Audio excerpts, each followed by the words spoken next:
And so since I'm recording this, I am, we'll just go straight through, right? So just know that you're being recorded. So I'm going to introduce myself, who I am, and then what this is really quick. So welcome everybody. This is programming from pre and post Pilates, pre and postnatal Pilates. I can edit that. We're looking at more programming. So it's good that you guys have somewhat of a background in pre and postnatal. If you don't, I'm just reviewing everything. If you want to go more in depth and learn more, I do have a whole workshop on prenatal and a whole workshop on postnatal that you are welcome to view as well. You could just reach out and get in touch with me, and then that's on a link as well. If you need CECs for it, then you're welcome to take that and learn more in depth about where I got my information from and what we're going to be doing. So essentially, we're working in a Club Pilates situation, which is a group of 12. Now, all this information can be applied to other places, but because we are in a Club Pilates situation with all Club Pilates instructors, we really need to work on not going too deep into certain issues and ailments. Our main goal is in a 12-person class. If you have one person that's prenatal or one person that is postnatal, that you keep them safe, that you understand like where they came from, say their background in terms of what they've been through as far as getting pregnant or postpartum after what they went through, their birthing plan, et cetera. And we'll go through that as well. And then, so it doesn't seem like we're teaching two classes in one. Things that we can do and teach are either pregnant mom or postpartum mom modifications about what they can do to continue to take class, et cetera, and not feel so isolated or, us always talking to them and modifying them. We don't want them to feel uncomfortable in that type of a situation or a class. Are you guys all good with that? Mm-hmm. And we'll go through a lot of the apparatus that we have and talk about things that we can do with them and things that we probably shouldn't, and timelines, like what that looks like. First trimester, second, third, fourth trimester, which is their postpartum body, and then 6 months after postpartum. Okay, so hang on one second. I want to start to share screen with you guys. I'm going to start with our prenatal. So if you have that handout, can you go ahead and open it if you'd like to? I mean, you'll be able to see it on Zoom also. And then I'm going to share screen.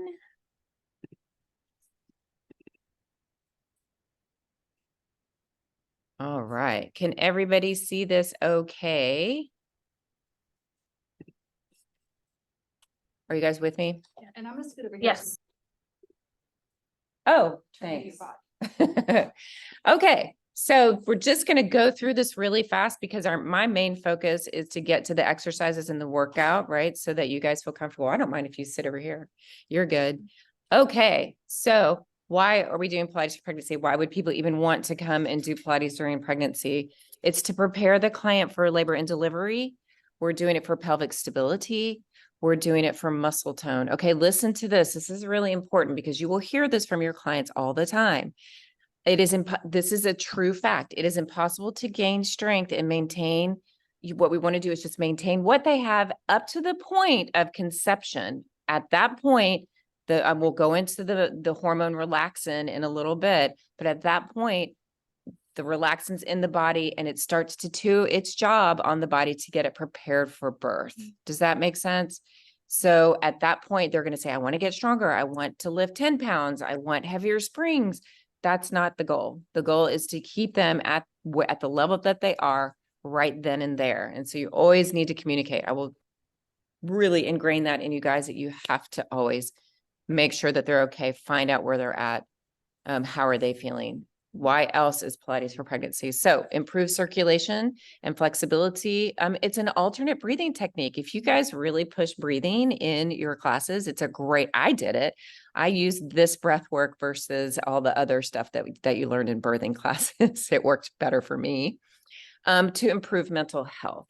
None of you have had kids yet, so I don't know how to share with you the trials and tribulations of motherhood. But even as your body is changing and growing, it can play mind games on you, and all the hormones that are released into the body, it's the same thing. You just have to take care of that mental health.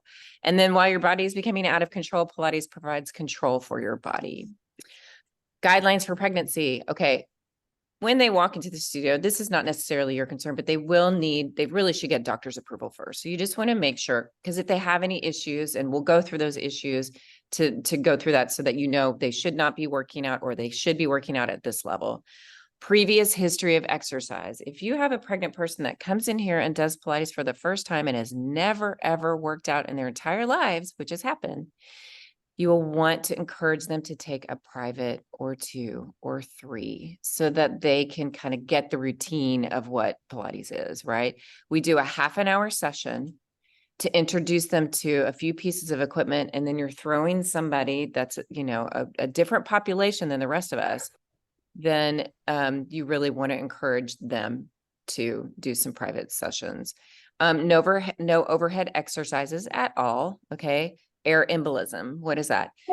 When you actually air gets sucked into your vagina, and it could definitely cause like blockages or blood, like the blood flow. Sorry, I don't know if that's mine or not. So we have to be really careful not to do any overhead exercises at all. After the first trimester, no, when I say back, no lying on your back exercise, like completely flat, or lying on stomach. The next bullet, no lying on back around 4 or 5, no lying on back around 4 or 5 months, no lying. Oh, completely flat, because of blockage to the abdominal aorta. And I put down, use a C shaper, which we don't have here at Club Pilates, but we have other apparatus that we're going to use instead. Minimal flexion, right? Forward flexion after first trimester, none after second and third, because we don't want to cause them to have diastasis, or however you guys say it. Diastasis recti, and we'll go into depth with that more. Do not overstretch the client, because the tendons and ligaments can overstretch and may increase the chance of not retracting. And that's because of the relaxant that's in the body. It's already starting to repair. It's already relaxing those ligaments and tendons, and all the bones around your pelvis are starting to shift. All of that's already happening. It can be really painful for the client. And then every session, I ask the client, how are you doing? How are you doing? How are you feeling? What's happening? And we'll go into that a little bit further. And at what point do you want us to pause and ask you questions? Yes, give me like a few more slides. Write down your question, and then we'll go back to, because I might answer it. Okay. I might. What about what example of overhead exercises that we should not do? Well, anything that's going to take their legs up in the air and over, like roll over. You guys can't do short spine here, but things of that nature, right? So anything with the legs overhead. Do you know? Oh, okay. Oh, I thought you meant like a military press or something like that. No legs. Okay. Legs overhead. All right, what happens? Important to know what's going on with our client. 50% blood volume increase, 50% water volume increase, tendons and ligaments soften and stretch because of relaxin, pelvis, sacrum, tailbone, pubic bone shift, and in some cases separate. Ouch.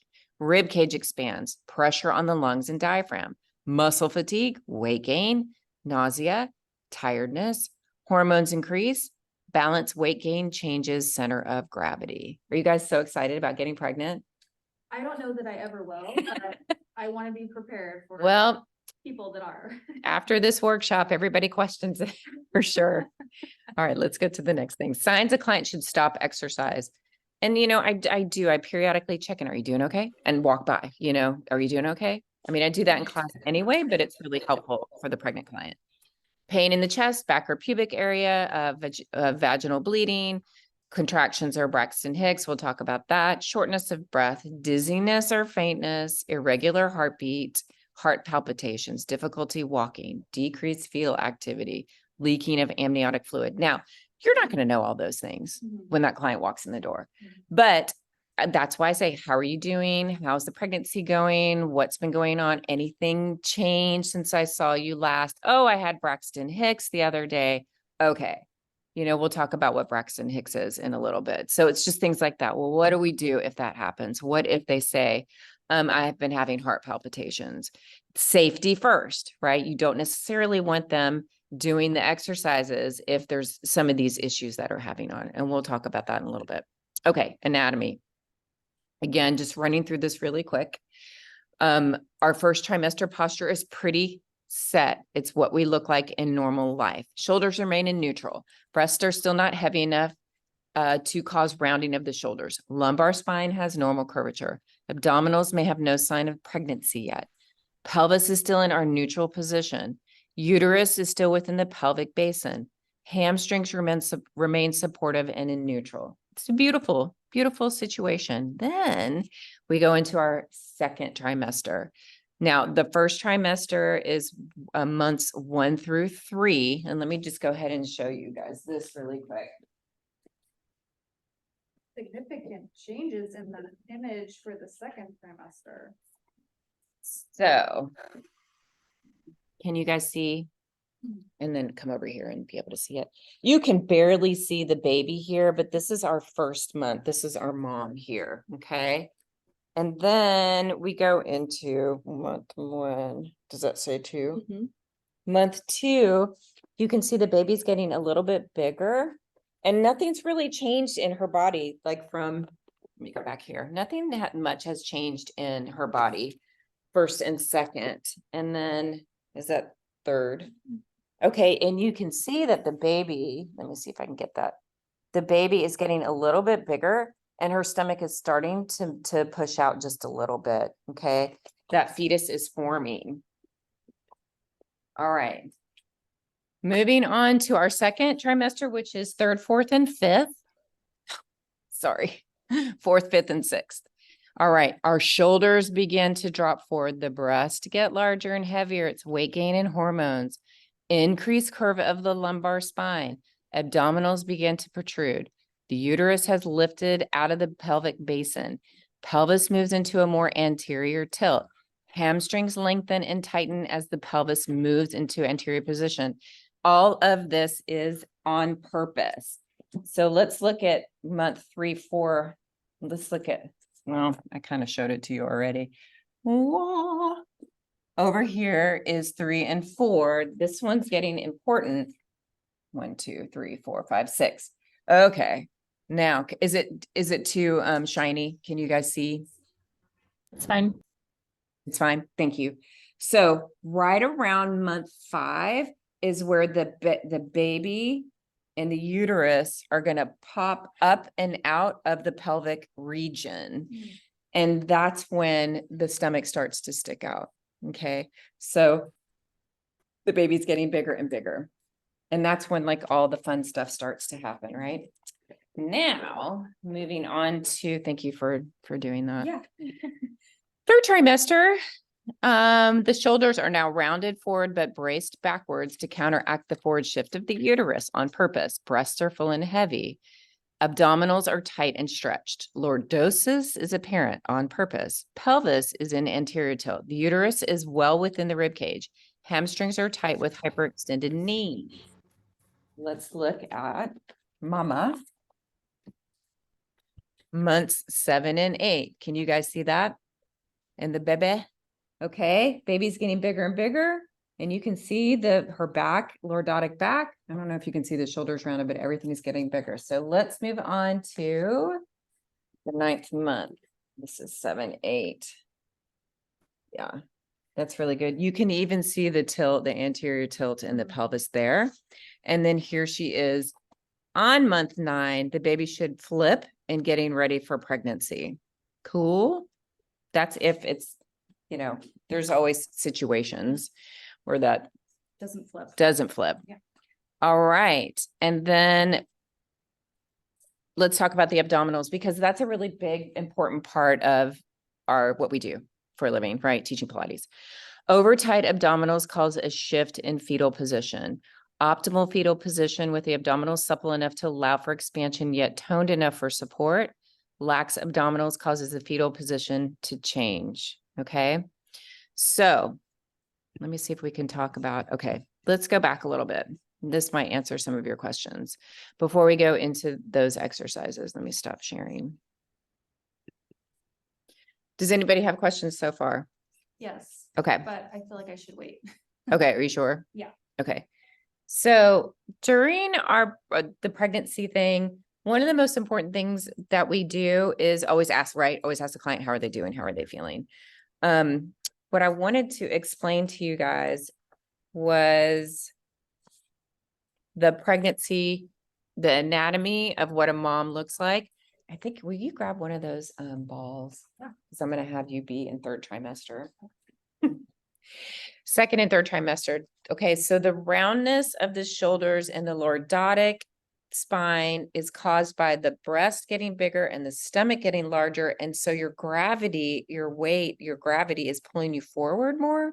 And so when we're in that super anterior tilt, right, the glutes get tight, the hamstrings get tight. There is a lot, could potentially be a lot of pain for her, right? Depending on what she does for a living. I'm going to have you put that ball underneath your shirt. That's what we're going to have to do. I was going to have everybody do that in here. Okay. And then I want you to turn to the side, right? So, you know, it's kind of interesting. She already has that lordotic look. Okay. And then like round your shoulders forward. There you go. Right. So, I mean, that's a little extreme, But I'm getting the idea. but you do get the idea. And I really encourage you guys at some point, put that ball underneath your shirt and do a workout so that you know exactly what that mom is feeling like. I mean, even Joseph, you could do that too. So you know exactly what she's going through because the exercises are going to change. Most of everything that we teach, neutral spine, neutral pelvis, forward flexion, you know, shoulders down, it's just not going to work for her. We want her moving so that she is getting her stretch, that she is getting blood flow and circulation going and oxygen through the body so that she just feels better. Okay. It's not all about what we are teaching everyone for perfection, like, you know, not perfection, but you know what I mean? So thank you so much. You can take that out. When I was like your first trimester, you can do whatever you want, right? Of course, that relaxes in the body. And then things are going to start to change and shift a little bit. It's really when the baby pops on that 5th month that things start to get a little bit uncomfortable. Sometimes people don't show until like the 6th or 7th month. So hopefully they will tell you when they walk in the door that they are pregnant. So what we want to do in that 2nd and 3rd trimester is use props to help them be elevated. So we were talking about in that handout, let me see about the apparatus. Hang on one second. Oh yeah. So no lying on the back around the 4th and 5th month because of blockage to the abdominal aorta. Use of other apparatus to elevate the client. Here are, do you guys have the prenatal exercise comparison sheet? Yeah.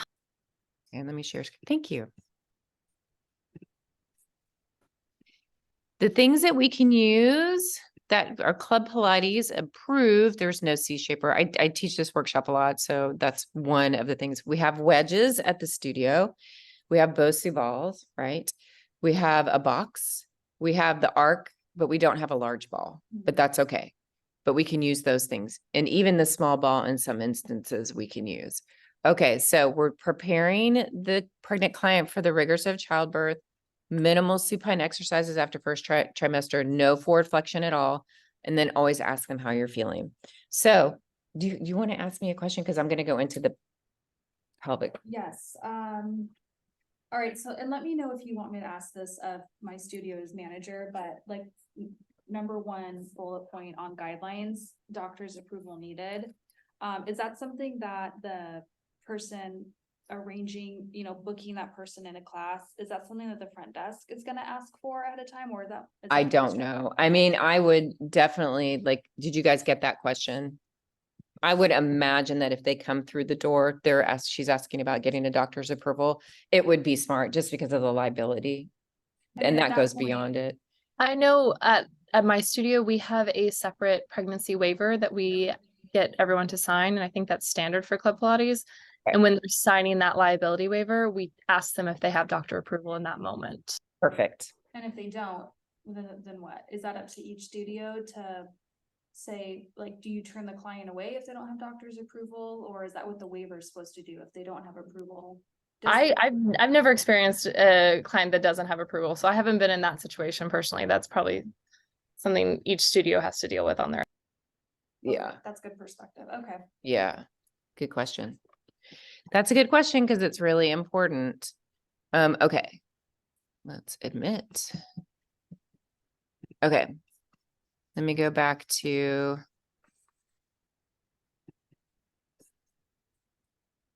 Okay. I want to go into the postpartum part of it because it's kind of synonymous with what we're doing with pre and postnatal, not the same thing, but there are some anatomical things that I want to talk to you guys about. So let's go into the postpartum Pilates part of it. Let me share screen. Is it called postnatal exercise? It says postnatal workshop presentation. Okay. Can you guys see?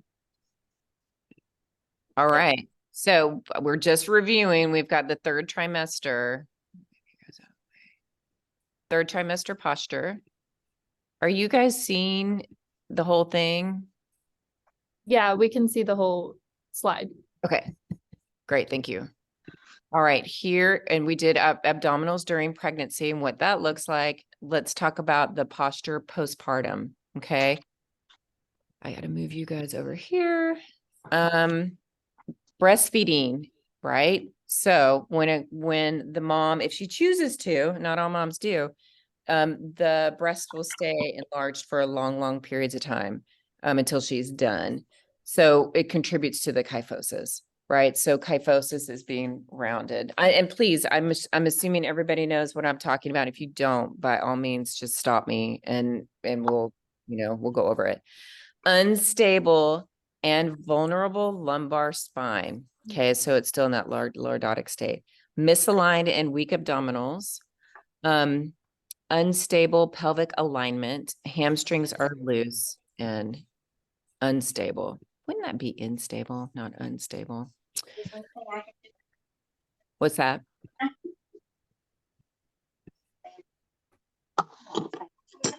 Oh, there we go. Okay, let's talk a little bit about, we're going to go back to pregnancy and then go into this postpartum posture because it's really important to understand what's going on with them in order for us to put together the right exercises for them. So when you are working with a pregnant client and understanding what's happening to the whole process of birthing, I've got a wonderful pelvis right here that is a little wrecked. It's seen the likes of many classes in storage. So I have lost all of its cartilage. It has all melted away. So you'll just have to pretend to understand. When the client, let's just talk about birth really quick. So during the whole time of pregnancy, you've got relaxin in the body, and then you've got all these different hormones happening. And so this is a really good representation of what's happening. Like you just see how unstable it gets because it is ever expanding. Your hips are expanding, your muscles and ligaments and tendons, they're all softening. All that is happening in order to prepare the body for delivery. Okay. So once it gets to that point, and the baby is like saying descending. So we have the superior opening on top. You've got the middle here. And then at the bottom is the inferior. I think that's right. Superior, inferior. Yes. So when the baby drops into the superior portion of the pelvis, the hip bones are going to pull apart. When it goes into the middle, it's going to go, do you see how it's shifting and it goes back to that somewhat neutral position. And then once the head gets onto my pelvic floor problem here, when it gets down there, your ischial tuberosities, your sits bones pull apart. There's something else. And these pull together, right? Your sacrum and your tailbone are supposed to lift. All this is happening to let the baby out. Boom, boom. So if you're in a hospital bed and you're laying on your back and you're trying to push, right? Because your feet are up in stirrups and you're elevated and you're pushing and you're pushing and you're pushing. There's so many things that can happen. Let me fix this. And if you are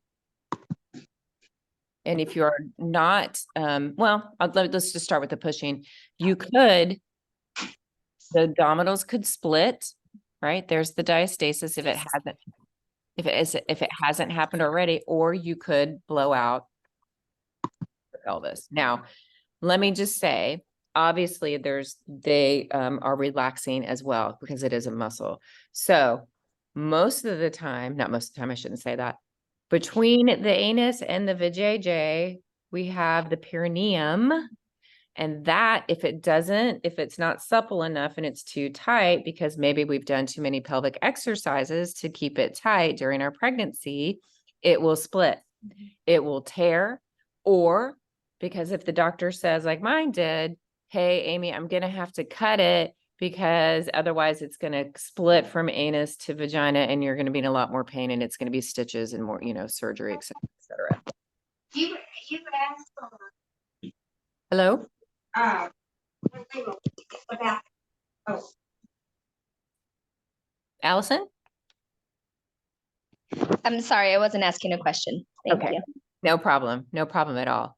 And so if you do, and I'm not saying anything against a hospital delivery, because I've had 2 kids and I've had them and I've been on my back and I'm fine. Yes, things happen, but I'm just letting you know what you could get in the studio when they come back after 6 weeks or 8 weeks, if they have a C-section or they have a vaginal delivery.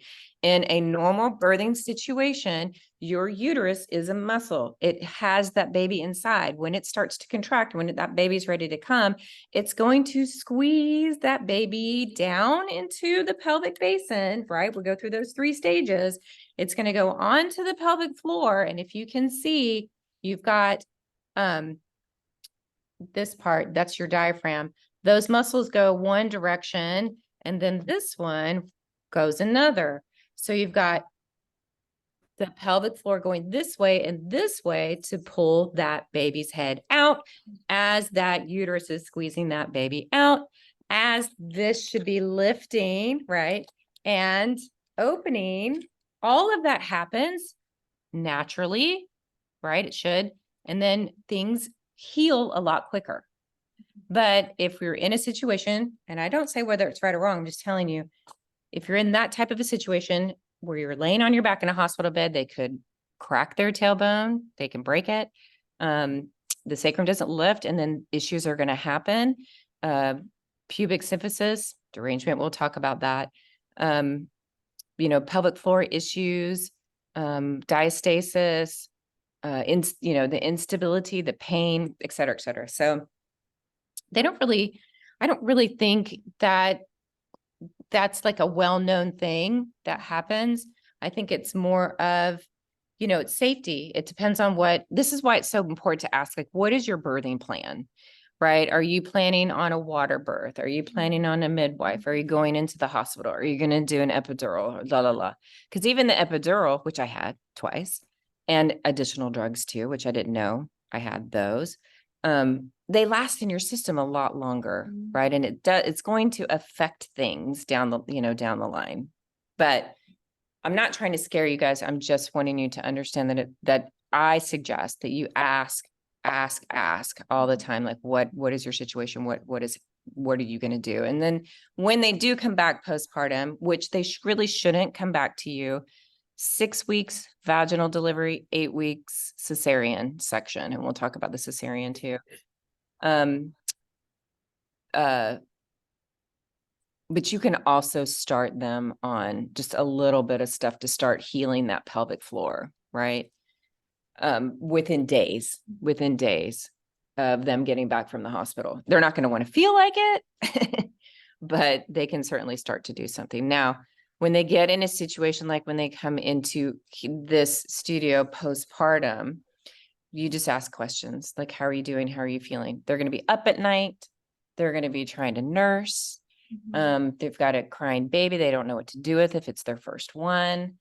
There's just a whole host of things that are going on there. You just want to make sure that they're safe and that they're comfortable. Okay. A postpartum client, by the time they get back to you within 6 weeks, there's going to be certain things you may want to hold off on, and I'll go over that for 6 months. But can they do leg and footwork? Can they do bridges? Can they do legs and straps? Yes. Feet and straps, sorry, legs and straps, feet and straps, supine arms, all that stuff. At that point, once the baby is out, we don't have necessarily the scares that we have during pregnancy, where she can lay on her back now and she doesn't have to worry about a forward flexion unless she's got a diastasis, which we are going to talk about that as well. All right. So why put Pilates? Well, does anybody have any questions? I actually, Go ahead, everybody. oh, I was just curious. You said that the drugs last quite a while in their system. Would they like, is it that extreme that they'll lasting those like 6 weeks, 8 weeks for when you're seeing them back in the studio? No, what that really does is more affects the mother's breast milk, right? Because it's going to pass through to the baby. And then it's just like any kind of drug. It's going to stay in your system a while, but no, it should not affect working out when they come back. When they come back, all that should be gone, out and gone. Allison, do you have children? I don't know if she's there. No, I don't have children. I have nephews and nieces. Nobody has kids. I have never taught a workshop where no one's gone through this before. That's why we're doing this. Are you guys scared? No, I'm actually really excited to have kids. I find the whole process really fascinating. And I'm really excited to like experience it myself, because I feel like that is something that like I've been very fortunate to work with a lot of pregnant clients that's like missing that, like that empathy that I don't quite have, because I'm like, I don't really know what's going on completely. Like I've never done it myself. So Yeah. So about the forward flexion. So in a class, say for example, 100, what are the pregnant clients doing while we're doing that? Oh, they can do it. We'll talk about that when we get to the exercises. That's like a number one, because you can do hundreds on every single apparatus in the studio. So we will definitely. So they can do, but not all forward flexion is okay for them. We'll have stuff underneath them, so they'll be propped up, and they can still do legs at tabletop and stuff. It's the action of coming into the crunch that can not cause diastasis. There's a whole host of things that can cause it, but we just don't want to contribute to it more here doing these exercises, right? So yeah. And so I don't want y'all to be scared about diastasis. It more than likely is going to happen outside of here for a whole bunch of reasons why they could have it. And I'll go over that in just a little bit, but here we just don't want to exasperate it anymore. Okay. And we wouldn't, I'm just letting you know, I don't want you to be scared. You're not going to cause it. All right. So we're doing, a lot of this is similar as pregnancy. Why Pilates postpartum? Why Pilates pregnancy? Okay. We're going to retrain the core postpartum. For pelvic stability, we've got to get that pelvis back intact. Posture and realignment, we've got to go from kyphosis to lordosis to the anterior tilt, kind of getting all that taken care of in the stomach. Improving mental health. Just saying. To improve circulation, overall body strength, toning, and flexibility. And I'll make a note, if the mom is going to breastfeed, relaxin will stay in your body the entire time that she's going to breastfeed. So things will still be loose. Okay. That doesn't mean you can't train. but you don't want to train hard out of the gate, train them hard. Like you wouldn't want them jumping into a level 2. Most pregnant clients should stay in a level 1. When they come back postpartum, they really need to stay in a level 1. How long is going to depend upon them. How long are they nursing? What kind of birthing plan did they have? Like what happened? How's their pelvic floor? Is that still intact? I mean, you'll see what I'm talking about as we go through this. Okay. Postpartum helps aid in weight loss. Okay. It takes a full 9 months to a year to safely resume pregnancy weight. It takes 9 months to put on that weight. It's going to take 9 months to take it off unless they do Ozempic or something like that crazy. Right. And when I taught this, that wasn't out there years ago. So whatever, you hope that it's a safe road. If in fact they are going to nurse, just like the relaxant in the body, they will maintain the 5 to 10 pounds, right? Like if you gain 50 and you're nursing, you could lose 40, but as long as you nurse, that weight is going to stay on because that baby needs that fat. It has nothing to do with her. Right. And that's one of the things I share in a nice, loving way with my clients is it's not about you anymore. Right. Except it's important that you stay healthy and you stay safe. But everything that we do in here is about that baby. Everything that you do now from this point for that 9 months is, well, really forever now, but is because of the baby. Right. So if you gain weight, okay, it's for the baby. If you can't lose those last pounds, okay, but you're still nursing, right? It's going to happen. You'll get back into those clothes. You'll get back, blah, blah, blah. All right. And then we're preparing the body for the next pregnancy, getting them back into that shape that they want to be in into before, if in fact they have another kid. All right. Do I have any questions on why Pilates? Are we good? All right. Moving on, common issues postpartum, diastasis, we'll talk about that. C-section, your transversus abdominis is compromised, your pelvic floor intact, scar, if they have a C-section, there could be scar numbness, tingling and burning for up to a year. Okay, that's really common. So if you talk to a client, they're like, I can't feel my abs, I can't feel my abs. Well, most likely if they had a C-section, that's why, because they cut through nerves. And I have this wonderful, see if I can get this not shiny. Okay. It's kind of like a cross section and maybe I can snapshot this and send this to you guys. But the C-section, you see that? You want to take a picture? What I'm wanting you guys to look at is, there's like these forceps that are pulling back. I don't know if I'm doing that right. Clamp. Oh, there's the clamp. Okay, yeah, there's a clamp there that's pulling those muscles back here. Let me explain to you the C-section, which it's not. You want to take it? No. There's 2 different types of C-section. There's a planned C-section and there's an emergency C-section. The planned, we hope, is safe and that they don't necessarily cut through everything. The idea is to be able to pull back the muscles and make a little incision into the uterus. I think that's right. So that they can pull that open and get the head of the baby out and like get the baby out. If it's an emergency C-section, they're not going to care about your abdominal muscles being intact. They're going to slice through them and get that baby out as soon as they possibly can. Okay. So if in fact that happens and they cut through the transversus and they cut through, well, right, the rectus abdominis is attached to the transversus. If they cut through it, guess what? That rectus splits. Okay. So there's multiple ways that this happens. And so it might take a little bit longer for these muscles to heal. And then there's scar tissue, right?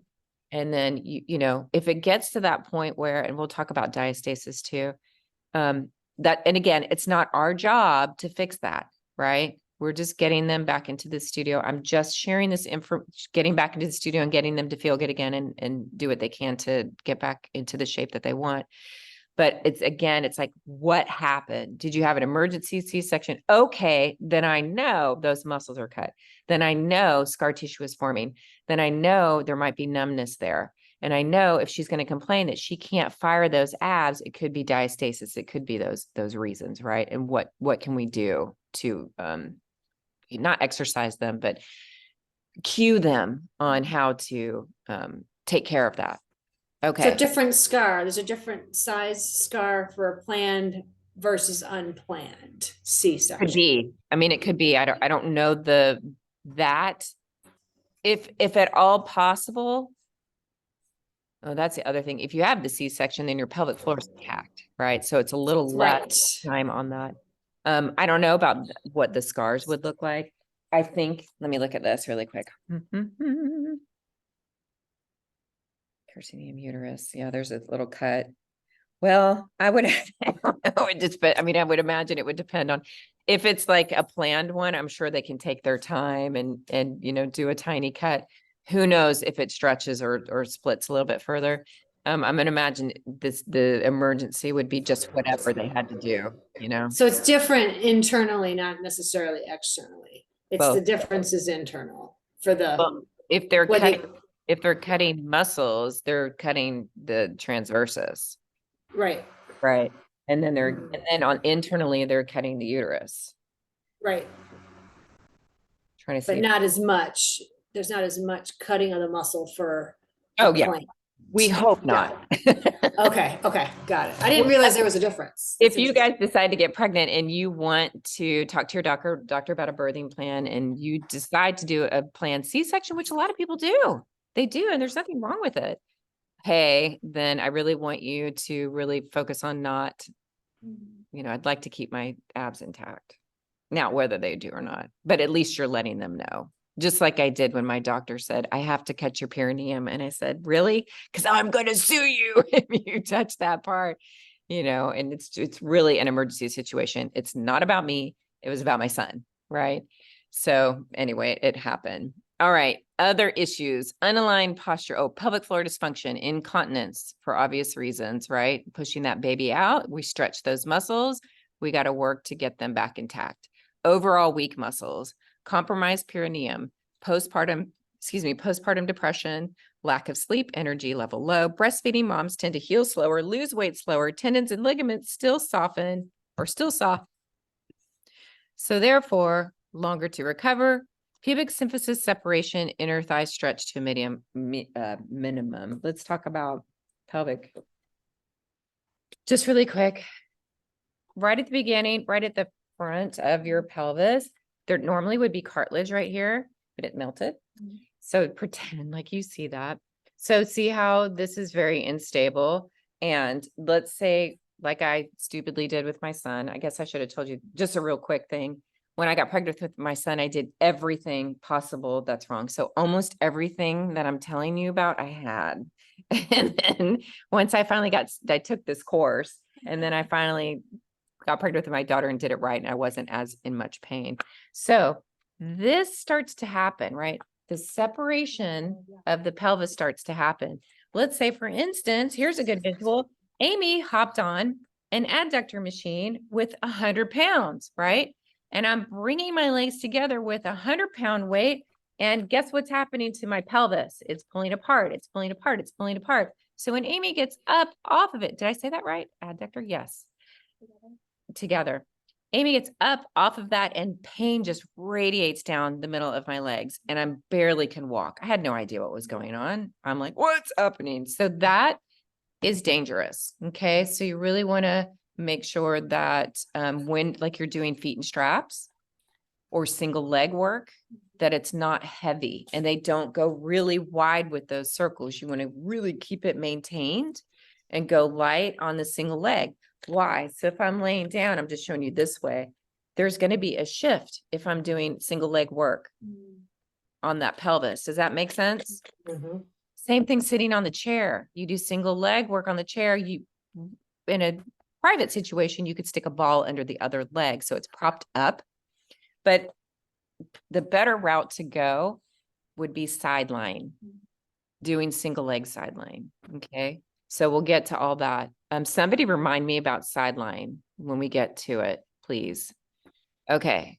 Pelvic floor dysfunction. There you go. No, sorry. Pubic symphysis separation, inner thigh stretch to a minimum. Okay. Are we good? Can I keep going? Any questions? What about magic circle work between the thighs? Never. Not even, I wouldn't even do it during first trimester. I wouldn't do it because you're squeezing that circle together and that pelvis is going to start to pull apart. I wouldn't do it. I would say if you want probably a better idea, because the magic circle is a little bit heavier, like per square inch, use those balls, the small, like these balls. Can they squeeze those? I mean, Yeah. sometimes, okay, It's not as heavy. got it. Not that, the magic circle's not that heavy, but it's heavier and it's a little bit, Right. this actually might feel really good if they put that in between their legs while they're doing leg and footwork. There's stability, because that helps with stability, right? You've guys done that with people in class, right? Okay. Any more questions? The same rules for a magic circle outside the thighs too? No, I would say that would be fine. That's a great question. They can work on the outer thighs all they want.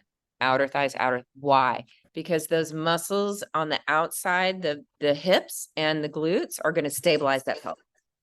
Now, if you're pregnant, remember I said at the point of conception, whatever strength they're at, that's what is going to be maintained through the entire pregnancy. It's okay to still work it though. It's still okay to work those muscles because it still provides stability. You still want to keep those muscles maintained. They can't do any strength gains during a pregnancy? Nope. Relaxin is going to prevent that. Got it. Okay, interesting. The trimester 1. Strength training. It's not going to happen, right? No Relaxin immediately is released as soon as she's pregnant. Now, please understand that I have, and you will too, have had clients that don't listen. And they're just going to do No way. right. So I've had clients that have done jump board all the way through their third trimester. I've had women that have run marathons and done triathlons all through their pregnancy. Fine, do it. It's not our job to say what they do and what they don't, right? We're just trying to stay within the guidelines to keep them safe. So, you know what? If they come in and they're like, my doctor said I could do jump board, then okay. The problem is going to stem postpartum, right? When they don't understand what's happening with their bodies, right? To keep them from injury, it will usually happen after that pregnancy that they'll start to feel different things. So they're not going to develop any additional muscle mass. No, If anything, it kind of.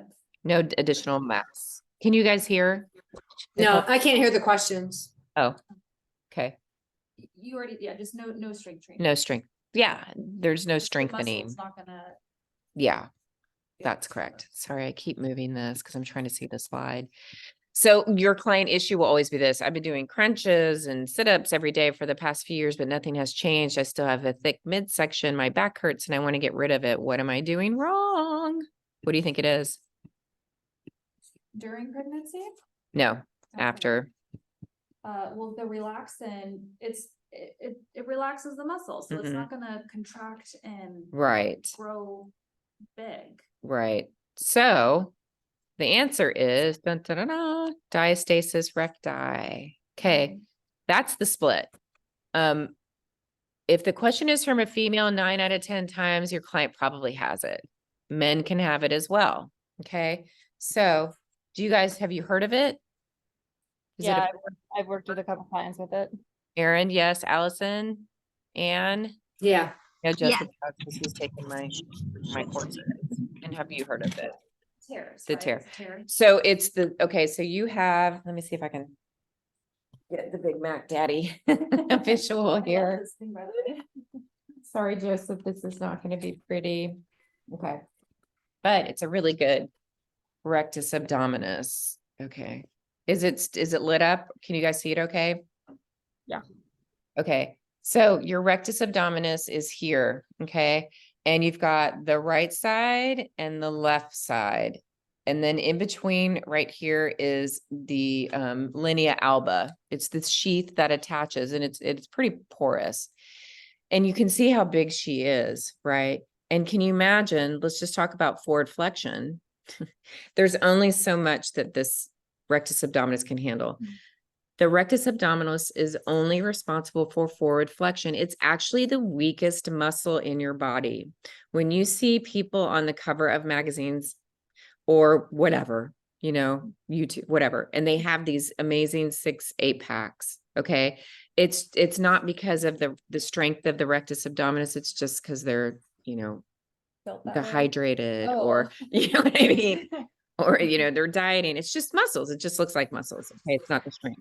So again, it's not going to. And so what happens is that it splits. If there's so much pressure on it, this thin linea albia cannot handle the pressure and it's just going to, right? It's just going to part. So men can have it too. Why? Because they can have those beer bellies and they're working out. And I'm going to show you some fun pictures. There's one of it here. So here's where the rectus abdominis is normal. And then here's the split. Now the split can happen in several different positions. What's this for? Oh, we'll get back to that. I want you to see this one first.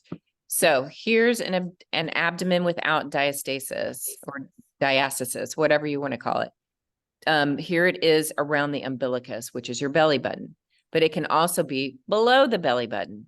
It can also be above the belly button, or it could go the full line of your stomach. Okay. Now, here are some fun pictures of diastasis, right? Yeah. Let me move out of the way. So you have there, do you guys see that bulge? Yeah. Right there? Because he has split, those are actually organs that are pushing through that abdominal. Here is a very severe version, and this is below the umbilicus. You can see that. Most of the time I can tell right away that a client has it because of the loose skin. Okay. Over So is here, that like a herniation then? Is that a herniation? it might be misconstrued as a herniation, and it could be. We don't diagnose. We just offer suggestion, right? Here's one that looks like it's split right around the umbilicus. This one is going this way. You can see that her belly button is going horizontal. This one's more vertical. So you can see the right side and the left side of her 6-pack, right? And then over here, let me move you guys out of the way. That's below. Maybe that's above, because I can see the little divot right here. That's above the umbilicus. Below, there's a vertical one. And then this looks like a full one. Isn't that crazy? Now, when a client is pregnant, let's look at this. Are you going to go vomit, Joseph? He's a friend of mine, you guys. Okay, here is here's the pregnant client here. When she lifts up into forward flexion, do you see the cone? Okay. That's how you know. If there's a cone, they've got the makings of a diastasis. Here's a better version. Okay, there's the regular abdominals at rest. And then, is the picture in the way?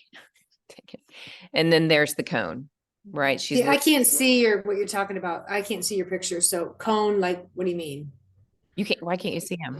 I told you I'm visually impaired, so I can't see the pictures. It's going to look like, thank you.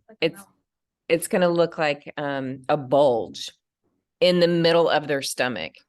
So she's got her pregnant round belly, but when she lifts up, imagine like, what did you say? A mountain, a volcano or erupting or something. It's like a peak. That's it. In the middle. And so that's due to adding pressure, contracting, crunching, bending over, picking up kids already, you know, doing your daily things that you do. Okay. Back here. Is that it for pictures? Okay. Now, how can you tell? Like we were saying, if they have diastasis, the umbilicus is misshapen, either vertical or horizontal. I showed that to you guys in the picture. The midsection is thick around the diastasis. Back pain is evident because the muscles aren't connecting. If they're not connecting, then they're not supporting the back, right? Do you guys understand what I'm talking about? If they're if they're apart, there's nothing happening. They're not feeling anything. They come up into forward flexion, but nothing's happening. So back pain, it usually takes it in the back. They do abdominal work and have little to no control. They complain that they can't engage their abdominals, which is what I was just talking about. In men, you'll notice a bulge in the abdominal area whenever they raise themselves from a lying position. Have you guys ever experienced that with men? I have a private client right now and he has this. Okay. And did you tell him he did? No, cause that feels out of my scope of practice. I've just been modifying and making sure he kind of treating him like a pregnant client in a way when we do abdominal work. Right. So yeah. Yes. Yes. And and I've had plenty of men that have had it too. And you're absolutely right. You just treat them like a pregnant client, 100%. They don't want to hear that they have that. I'm pretty sure. He's definitely like a stubborn old man. Is this condition reversible? Can they, I mean, Yes, what do we it do? is. I mean, if they have a split, is this It is. reversible? And that's like in another workshop, like, well, yes, we can go into it a little bit. There is a way for that to heal. And there's also things that they could wear, belly bands that wrap around. Let me do it this way. I don't have one, and I went to order one on Amazon and they don't have them anymore, the ones that I like. Anyway, if they put a band on that wraps, it's going to pull those abdominals together. And eventually, while they're working out, and eventually the right side and left side will meet and grow back. There's also another, like, I don't know if it's called, it's not really a massage technique, but it's a thing that we do to draw those abs together manually that I teach my clients. And I mean, I can show you guys that too, but none of y'all have it. So it's hard to teach it, but I've got it in another video. If you guys are interested in, like I said, going into more depth with this, then you're welcome to watch that and kind of get the full version of how to fix that. Now, in a space like this, it's not our responsibility. All we can do is go, hey, doctors really don't check, but you can ask, have you heard if you've had diastasis or not? What is that? It's the split of the rectus abdominis. I don't know. Well, I guess it's okay. I don't know if you guys can check here. I can tell immediately when they lift up, because if they've got the skin, it looks a little roadmap-y, or the skin folds into the belly button, the umbilicus area, you're going to know right away. And then there's a way to test if it's 2 fingers, 3 fingers, 4 fingers apart, split. And then there's a way. So, like I said, some people will go, I don't have it. I don't have it. I don't have it. Like it's a disease. It's not. We want to help, right? That's just the nature of what we're doing in Pilates. And I have clients that are 60 years old and have never been diagnosed with it or didn't know they had it. And then Amy comes along and goes, oh, well, let me check. You've had 3 big children. Oh, yes. You do. And then we start working on it then. And they've healed. They do. They can. Complain that they can't. Did I say that they can't? Oh, men. Okay. Next slide. Moving on. What next slide am I at?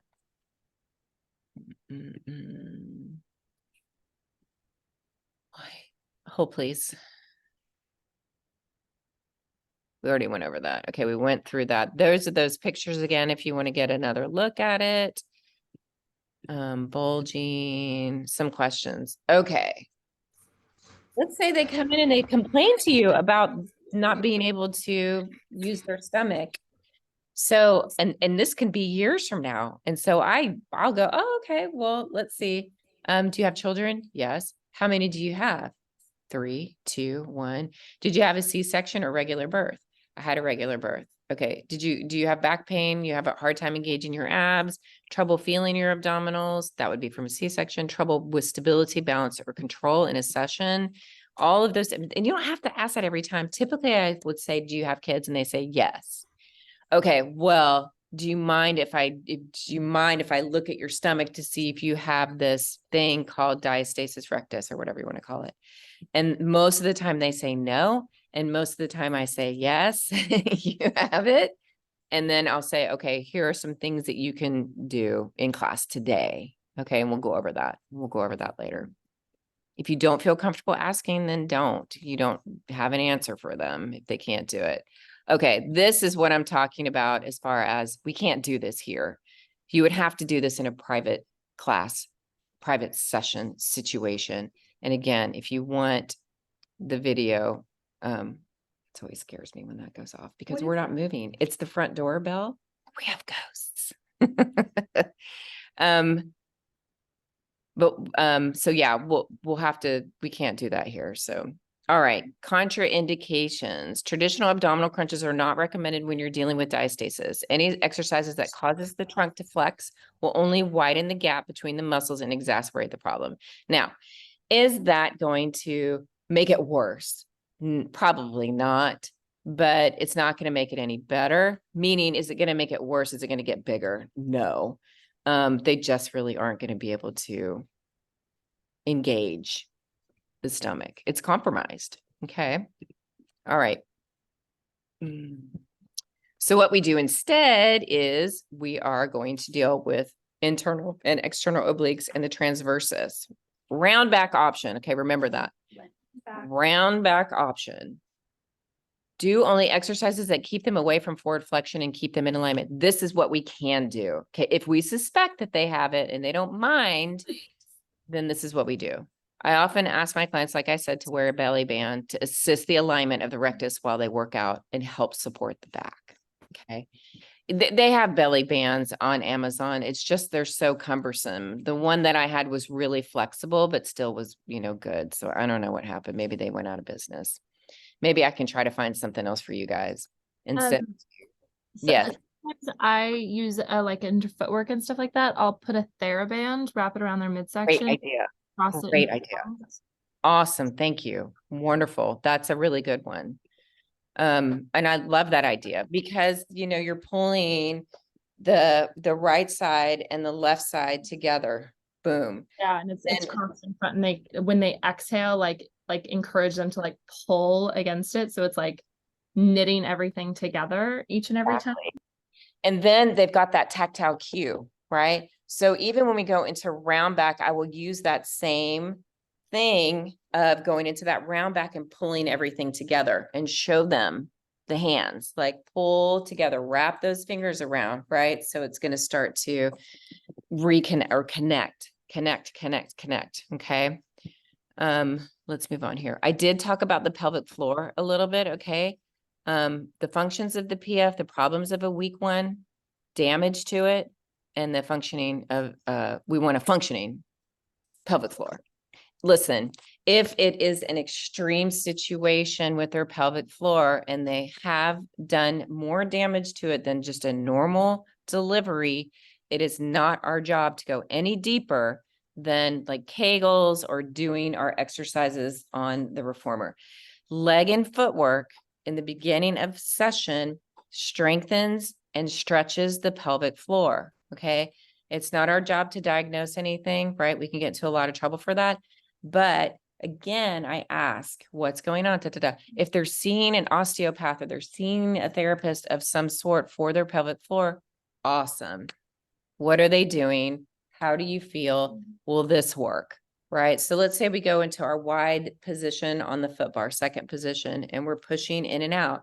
Okay. If they have pelvic floor issues more than regular delivery, it could hurt. Have I experienced that here? No. So I wouldn't like worry about it.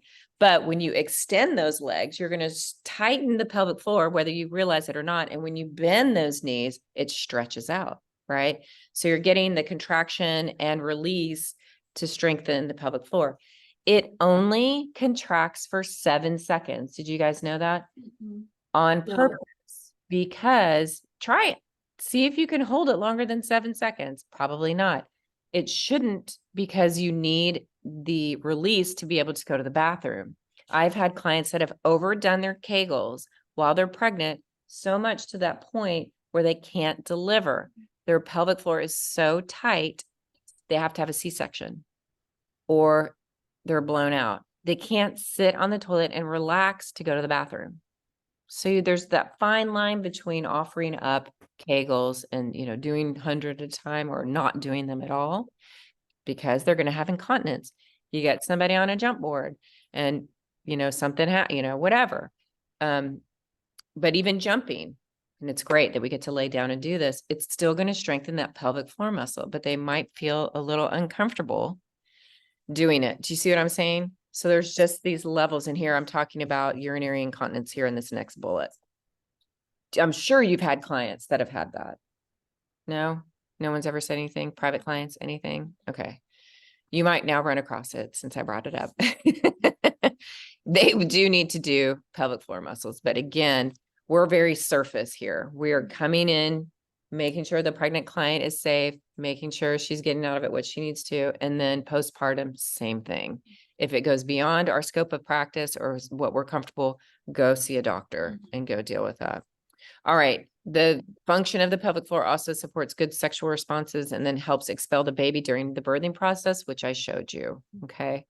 Does anybody have any questions on that so far? Problems of a weak pelvic floor, leakage of urine during coughing, sneezing, laughing, jump board, poor sexual response, difficulty in birthing. I just was telling you about that. Wait, for a weak one, difficulty birthing. Why would that be? Can't push very well. Maybe that's it. Lack of support for internal organs, incontinence, and then prolapses in bladder or uterus. So that's trauma from birth. Okay. Again, out of our scope of practice. Okay. This is part of the, like, going into the deeper workshop that I've taught before. This is just, so it's purely information that I want you to have, because if a client comes to you, oh yeah, I know what incontinence is now. I know what you need to do. Like, this is what we could do, you know, on leg and footwork, blah, blah, blah. All right. Damage to the PF, improper body mechanics while heavy lifting. Okay. Pregnancy and childbirth, sedentary lifestyle, excessive high impact sports, and poor nutrition. But again, that's not, we don't need to worry about that. A functioning PF will aid in faster return to normal after birth, less discomfort in the perineal area, especially after stitches or due to hemorrhoids, which I forgot.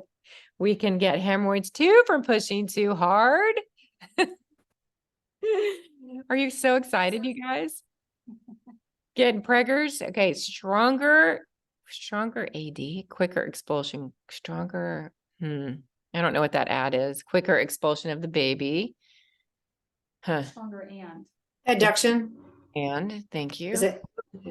Stronger, thank you. And quicker expulsion of the baby. Fewer problems with incontinence, greater sexual pleasure. Okay, so you remember I was talking about earlier that you don't have to necessarily do Kegel after Kegel after Kegel, because if you really think about it, squats, lunges, leg and footwork, single leg work, even before they get pregnant, abdominal crunches, any of that stuff is activating the pelvic floor without us actually having to activate it, right? We stretch, we strengthen, we stretch, we strengthen without having to worry about it. If you've got somebody that's been doing Pilates all this time, then gets pregnant, most likely they'll have a really easy birth. Yeah. They really will. Okay, moving on to the next one. We talked about pubic symphysis. There's the cartilage, pubic symphysis derangement. Localized pain in the pubic area. Yes. Pain radiation down the inside of the thighs. Horrible. Pain in the lumbar area because, you know, it's unstable, right? It's pulling apart. Difficulty walking, lying on the hip. Okay. This lying on the hip can cause pain, but when we're lying on the side and doing the single leg work that way, it actually stabilizes your pelvis. That's what I was going to show you guys once we start moving into those exercises. Okay. Guidelines for postpartum. You somewhat want clearance from the doctor. 6 weeks postpartum, vaginal delivery, and then 8 weeks C-section, because C-section is major surgery. They are cutting through your stomach. Okay, so there's stitches and there's time that it needs to heal. And then once you get those stitches out, then it's recommended you can come back. And then make sure bleeding has stopped completely. And it will have. Okay, questions to ask your client before you lay them down. How long was the labor? Was the client on bed rest? Because if the client's on bed rest, and this is kind of more for a private situation, but if the client's on bed rest, they're so weak. Oh my gosh, it's awful. They should be in a level 1 class. How long was the pushing stage, right? Did anything happen? Were you on your back? Did the client push in bed, on her back, or in a more upright position? Was medication used? Was it a water birth, a episiotomy, or forceps used, or a vacuum, a C-section? Are you starting now to understand what and why this is so important so that you know what you're getting yourself into? Now, in a club Pilates situation, they're going to come in and they might tell you a few little details. But if you know that they have diastasis, right, you're going to keep them out of forward flexion. If you know that they had a C-section, their low abdominals are compromised, they potentially might have diastasis, right? But their pelvic floor is intact, so that's not an issue. If they had like a water birth or some sort of a natural birth, then they probably not a lot of stuff was compromised and they may be okay. You see what I mean? So the tailbone and the sacrum where it's lift, everything was able to come apart. Like if they didn't have any issues and just had it natural, more than likely they're pretty healed, pretty healed. Okay, let's move on. Pretty much the same thing for prenatal clients. We will focus on for post, pelvis, pelvic floor. Okay, abdominals. We want to start to strengthen those and strengthen the pelvic floor, the gluteal muscle group, right? Because we want to stabilize the pelvis area. Hamstrings, want to get those strong and supple and flexible again. Hip adductors to stabilize the pelvis. Obviously, in the beginning, you don't want to use too much resistance. Shoulder adductors, external rotators, right? Because they've been in kyphosis this whole time. We want to help them open up again.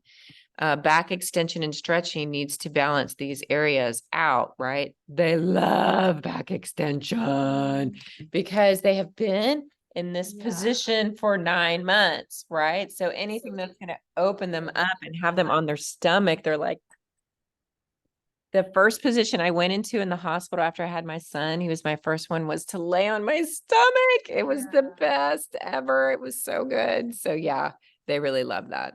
Did somebody have a question? No. Okay, is that it? Oh, we got through it. Okay.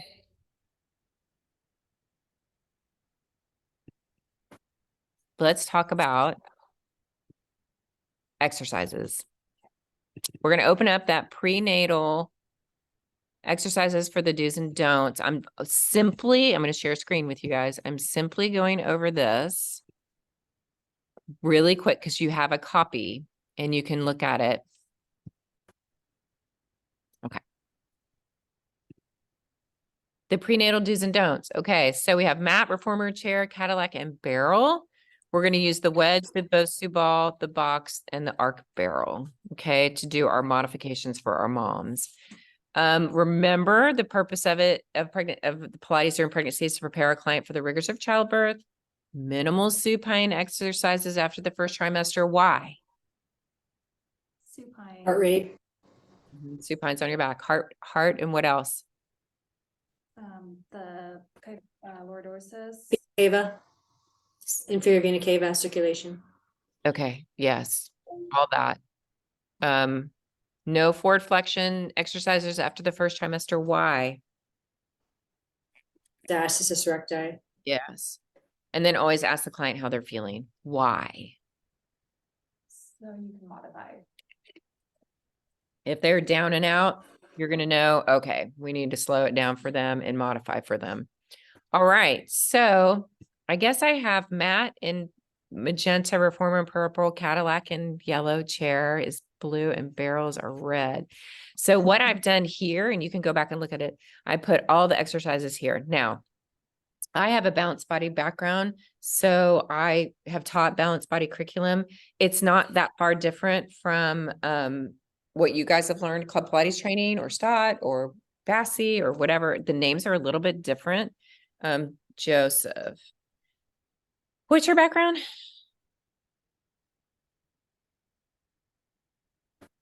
Joseph. What's your it's Physical Mind Institute. Okay. Out of California. And the bridge programming too, right? Yep. Aaron and Allison, what are y'all's backgrounds? You can tell me what yours is too. I'm balanced body. Aaron is balanced body. Allison? I'm sorry, what was the question? What is your Pilates certification background? I was certified at the community college in Southern California, and it was pretty extensive. We went over a lot of the prenatal stuff. and how to avoid recti, diastasis recti, and it was quite comprehensive. Okay, I'm just asking in terms of like the list that I've put out here. Everyone might be a little bit different. This is a balanced body curriculum. And what is your Club Pilates. Okay, so there might be a little bit of difference. Just ask me, and I could, if you don't know what something is, what is your background? Did you Club Pilates? Okay, great, perfect. Okay, so I put the level here, I put the body position here, and the trimester here. So supine is on your back, sideline, seated supine, seated, plank prone, prone's on your stomach. Okay, so basically the hundreds we can do all trimesters with modifications. Do you get the idea? The roll up, not after the first. Roll over, not after the first. Why not just these two things? Why not do the roll up after the first trimester? It's the size of the belly. And what could happen? Diastasis recti. What about the roll over? Not after the first. Why not? Because of the position of the heart and the vena cava. Right. And air embolism, they can suck in air into their vajayjay, and we don't want that. Okay. So that's what this is, this list here. And we've got reformer exercises, same thing. So how do they modify that 100? Then that's big time forward flexion. Yeah, we'll get into that. Yeah, I'm a little lost there. Yeah, I'm sure. Bridging pelvic lift. It says that after first trimester, which is fine because I would say in a group class, people will try to compete and go really high. I would definitely say if they're really showing like 6th, 7th, 8th month, we'll do a modification for that. They can place their feet on the gray sandpaper below and just do little pelvic tilts, and that will be enough for them. They don't need to do bridges. Okay. You know what I mean? Pelvic rocks, just like a pelvic rock. Exactly. Okay, got it. Exactly. Okay. So there's a comprehensive list here. Cadillac springboard. Okay. There's some of this stuff you're not going to be able to do because there's no push through bar on the springboards. But for like leg springs, the purple springs, on the springboard. Let me see where that is. Leg spring sideline. Oh, okay. With modifications. Okay. Leg springs, supine, feet and straps. Okay. We can do that with all trimesters and then with some modifications. So you get the idea of what I put together here. If you need to ever look, chair exercises, very similar. There's going to be a lot with modifications, a lot with not after the first. Why wouldn't we do teaser on the floor or teaser at all after the first? The pelvis is already tilted, and you can't ask them to balance on their tailbone. One, right. You don't want them balancing on their pelvis, but the second one is what? What's the more obvious one? The size of the belly, and then the pelvis is separating. And diastasis, right? So if they lift all the way up and try to get into teaser, we have problems there. All right, barrel. I don't know. Do you guys ever use barrels? I've never seen it at Club Pilates. Okay. They're always usually in the private room. All right. So let's get started. I'm not going through all these exercises. I'm going to go through some of the, oh wait, that's prenatal. Let me just really quick, the postnatal. This is important because I separated these two. Let me share screen.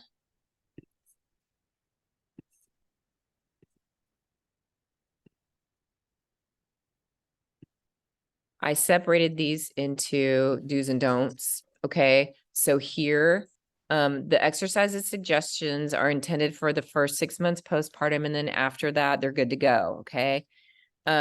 Same type of apparatus if needed. Here, magenta is highlighted to avoid for diastasis if they have it. Blue is highlighted to avoid for the pelvic floor derangement. What is the S? Anyway, so as you see, if they have diastasis, there's quite a bit that you might need to modify with apparatus. Okay. And the blues are for the pelvic floor dysfunction. Pubic symphysis derangement. That's what it is. PSD. Pubic symphysis, not pelvic floor. Sorry. Okay. So for instance, let's go to a blue one. Single leg footwork. Why would that be contraindicated? postpartum for someone that has the pubic symphysis derangement? Well, you said the cartilage here is basically, if these hips are moving in opposition to each other, like single footwork, it Mhm. could cause it. Right. And it can cause pain. Now, if they're still nursing, remember, what did I say about if they're still nursing? There's always They relaxed. still have relaxin. They have relaxin in their bodies, so it's still very loose, right? Not enormously loose, but it's loose enough that they could still feel something. Okay, so all of that's listed there. I've got Cadillac exercise, which springboard, chair, barrel, if you ever use barrel. Okay, so let me stop sharing and I'm going to take Nicole over to a reformer because we're going to talk about hundreds right now. So if you can grab your ball, Okay, grab a Bosu ball, I will grab the barrel. where do you? We're going to go, how about if we go here Okay. and that way? And I'm just gonna be in my bare feet because. That's fine. I have no. That's okay. That'll work.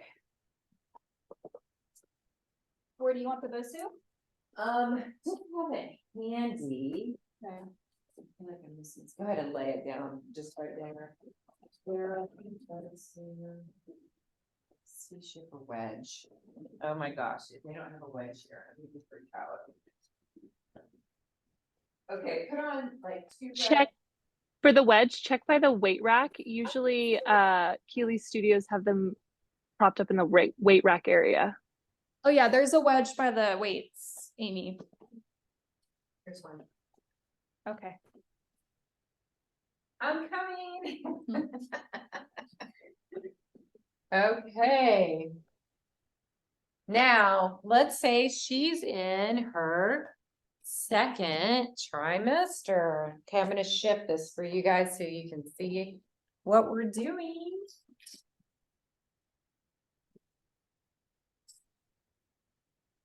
Can you guys see okay? Yes. Oh, See the turn it away. maybe it's a bit more.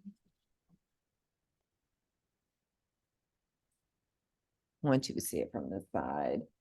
Okay, so now a wedge is good, decent enough. If yeah, right. I'm trying to get a box and I'm gonna elevate this. Did you put the ball in your stomach? Yep. Ball goes in the stomach. Because we want to emulate what that looks like. And again, I mean, it's pretty big.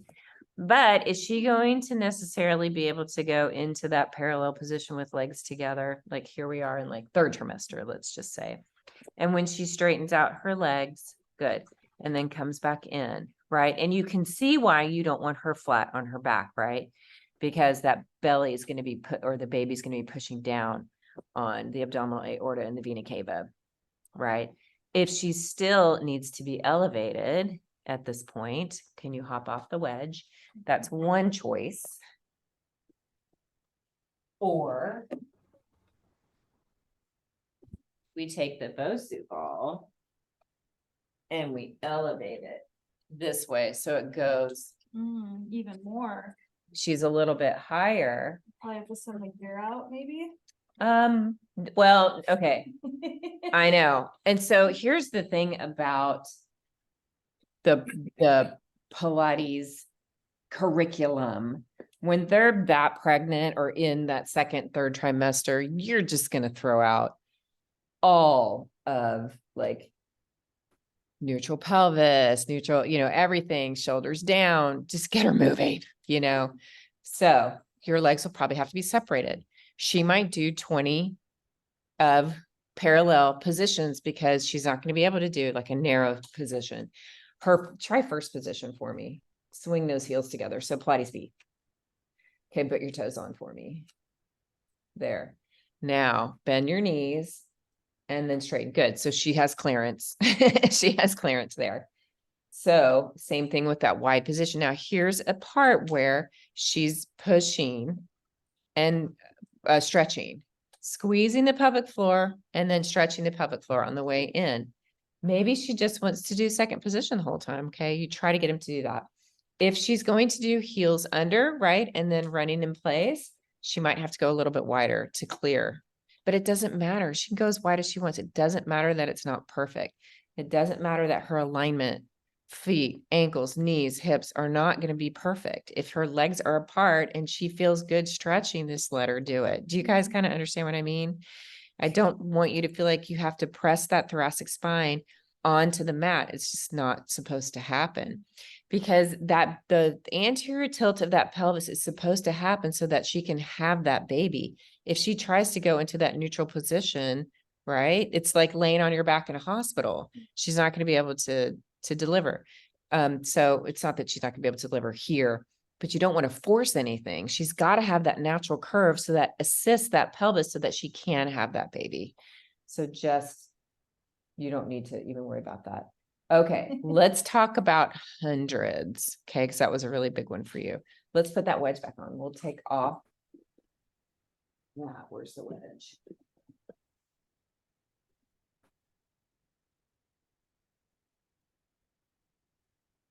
Do you guys have pillows at Club Pilates? Pillows? No, we don't at our studio. Okay. All right. So, oh, let's change spring. I'm just going to, if you don't mind, just one red. Okay. And then just grab on to it. Okay. So she can take her legs to a tabletop position. Now, here's what I'm going to suggest is that she crosses her ankles and she pulls her knees in. Okay. So now when she does her 100, she could just press her arms. Or another option would be open your knees out and just pull your knees in this way and pulse. Okay. So she can still do hundreds here. She could do that on the mat. She could do it here. What else do we use? We don't really do hundreds on the chair, but do you see some options here? Or, and Hey, Amy, just keep in mind, I can't see what you're doing. So if you could be more descriptive, that would help me a ton. okay. So her legs are Like up. when you say here or there, I don't know what you're talking about. Yes, thank you. Her legs are at tabletop. I had her open Okay. her knees and then pull her knees closer to her shoulders so she can Is she on a wedge on the mat? wedge. Yes. On the wedge. Okay. She'll do supine arms. She can do hundreds. Okay. Don't want to do extend the legs out over the foot bar. Why? Right. But what And the else? spine. I use the jump board as I don't love the wedge. I think the jump board gets them up a little higher in an incline, recline position. So that's what I use. Which is great. That's a great idea too. But why would we not extend her legs over the foot bar? Second, third trimester. I mean, if I lengthen my legs now, my stomach's gonna pop out. Okay, And but my lumbar spine's gonna go. all the way. lumbar spine is already lordotic, right? And if she extends her legs over this way, it's going to cause compression in that lower spine. Sorry, I said it again. If she extends her legs out over the foot bar, her lumbar spine is already lordotic, right? And so it's just going to cause pain. And yeah, it could potentially exacerbate the split, right? Or, I mean, I'm not going to say cause it.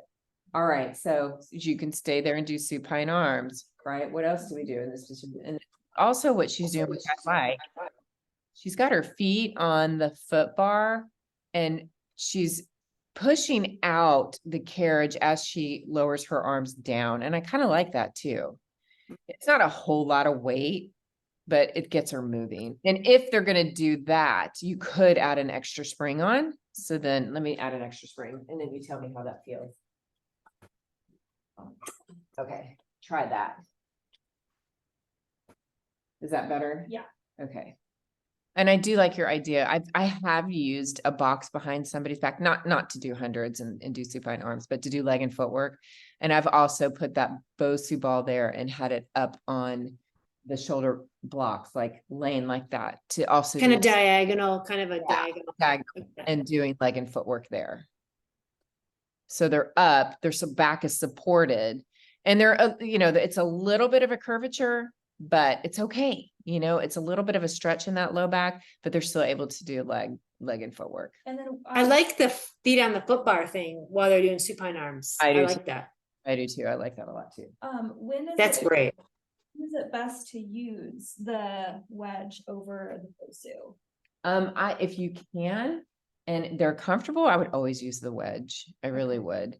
And have you guys taught pregnant clients in a group class? Yeah. Mhm. And are you guys using the wedge? We only have 2 wedges at our studio, so if there's more than 2 pregnant clients, I use the jump board. Okay, great. Oh, I see. Okay. Yeah. Or Bosu. Have you guys ever used the Bosu? The pregnant clients, I've used it with the Bosu. They don't like the plastic rim, how it digs into their back. They find it uncomfortable. Okay. Yeah. Okay. Okay, makes sense. Okay, now, and there's the barrel. Okay, and I'm gonna show you guys the barrel next. So if you can hop off. And we'll take this off and grab that. You got it just like a pregnant client. I'm trying to emulate the actual movement.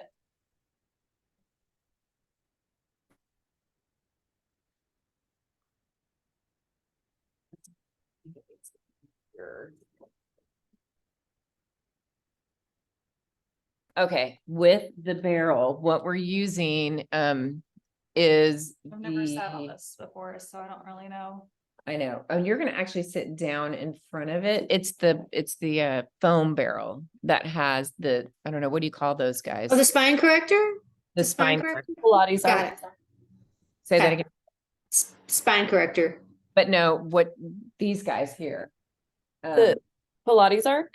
When you can put it on the shoulder blocks in different positions. Have you guys done that? Do you guys even know that? Yeah. I've never seen this Okay. before. Now, it's probably in a private room. Okay. That's yeah. probably Even why. again, I've never seen this. Yeah. Oh, you haven't? Maybe they don't have one. Check in the private room. So this is another option too. I mean, it's gonna get to a point where Am I laying down? Like, scoot down a little does bit this feel good further. for a pregnant person to be like this? No, scoot down. There. This kind of, and so this is where I have a pillow and I'd put a pillow underneath her neck. But if you guys don't have pillows here, do you have yoga blocks? No. Only in the private room. Oh, I know.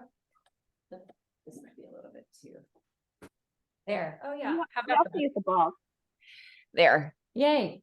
And if you have yoga blocks, I sometimes put yoga blocks back there too, but this is an option too. So, okay, the whole Bosu thing, digging in your back. Okay, I've heard people not like the jump board.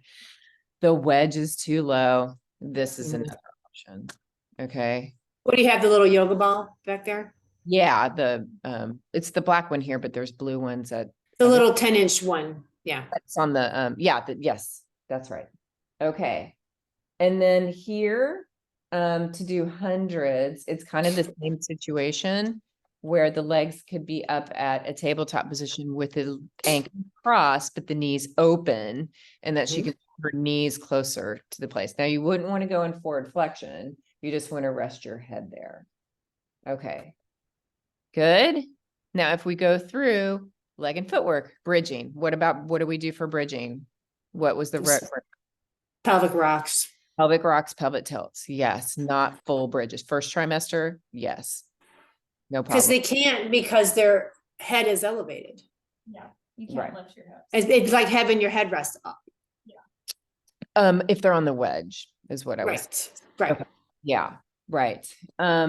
What's after that? Supine arms. Yes. And then some of the modifications would be like she did before. The feet could be on the foot bar and you move the feet with the arms. Hundreds, we did that. Then what do we move on to? Oh, feet and straps. Amy, quick question.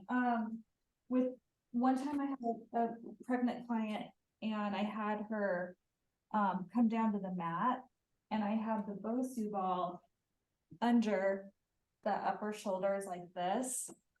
And I had her hips lifted on the ground.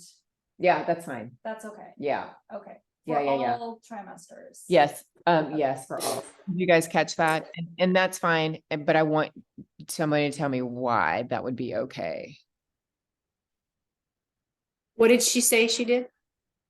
Go ahead and say that again. I had the pregnant client come down to the mat and I put a Bosu under her upper shoulders. And then I had her feet flat on the mat, her knees were bent, and I had her bridge that way on the mat with her upper back supported, kind of like it is here. And why is that okay? Why would you guys think that would be an okay thing? Because her heart is elevated. It seems like to me, yeah, her heart is elevated. It's not like her head is down on the headrest and her hips are lifted to cause that. I did that with my first son. Remember I told you guys I did everything wrong? Yeah. I almost passed out. Ugh. I didn't know you couldn't do that. I didn't know I was wrong, so that was stupid. There were so many things that I did that were so wrong. All right. So legs, feet, and straps. What do you think about feet and straps? Not too heavy of a tension Mhm. Not too and heavy, not too wide of a circle. not too wide of a circle for the pubic symphysis derangement, right? Yep. And you don't want to, and okay, so let's go. It's best done on a wedge. Would you agree? Yes. Yes, So, because you're supine. This thing is kind of uncomfortable. for long periods of time. Yeah. You wouldn't be on Even there for short. long. But you can also use that for sideline, right? You can use that and the Bosu. I do this all the time where, can you grab that Bosu for me? This is a really comfortable position. These are all modifications that you guys can use. And you're going to sit sideline. And you're going to prop your head there and you're going to lift up. Can you guys see her? Yeah. There. So this is a real comfortable position. That's why I think it's okay to do leg and footwork on here. You can still do single leg and you can do sideline. Can you describe that position, please? Yes. So the Bosu is up on an angle up on the shoulder blocks. And you know how you normally lay down on your side to do single leg work. Yeah. She's propped up on the Bosu. She's sitting in front of it on the carriage. And she's, how do you explain your position here? Like I'm suntanning at the beach and resting my head in my open palm. Oh, so kind of have your elbow, your hand by your ear and you're on your elbow, kind of just on your side. Like that. Yeah. Yes. Okay. And so both sides. And you can also do that on the barrel too. It would sort of be that same position that we just had it. And you would just rest your elbow and arm on the Bosu. Okay. What else do we do? Box work, right? Short box, long box. Any arms are fine, right? Yeah. Biceps, triceps, rows, puggatry, shoulder work. Sitting on the box is probably going to be best. You can do all kinds of fun stuff. Yeah. So I'm just like kind of going in the order of what maybe you would teach for. What about quadruped?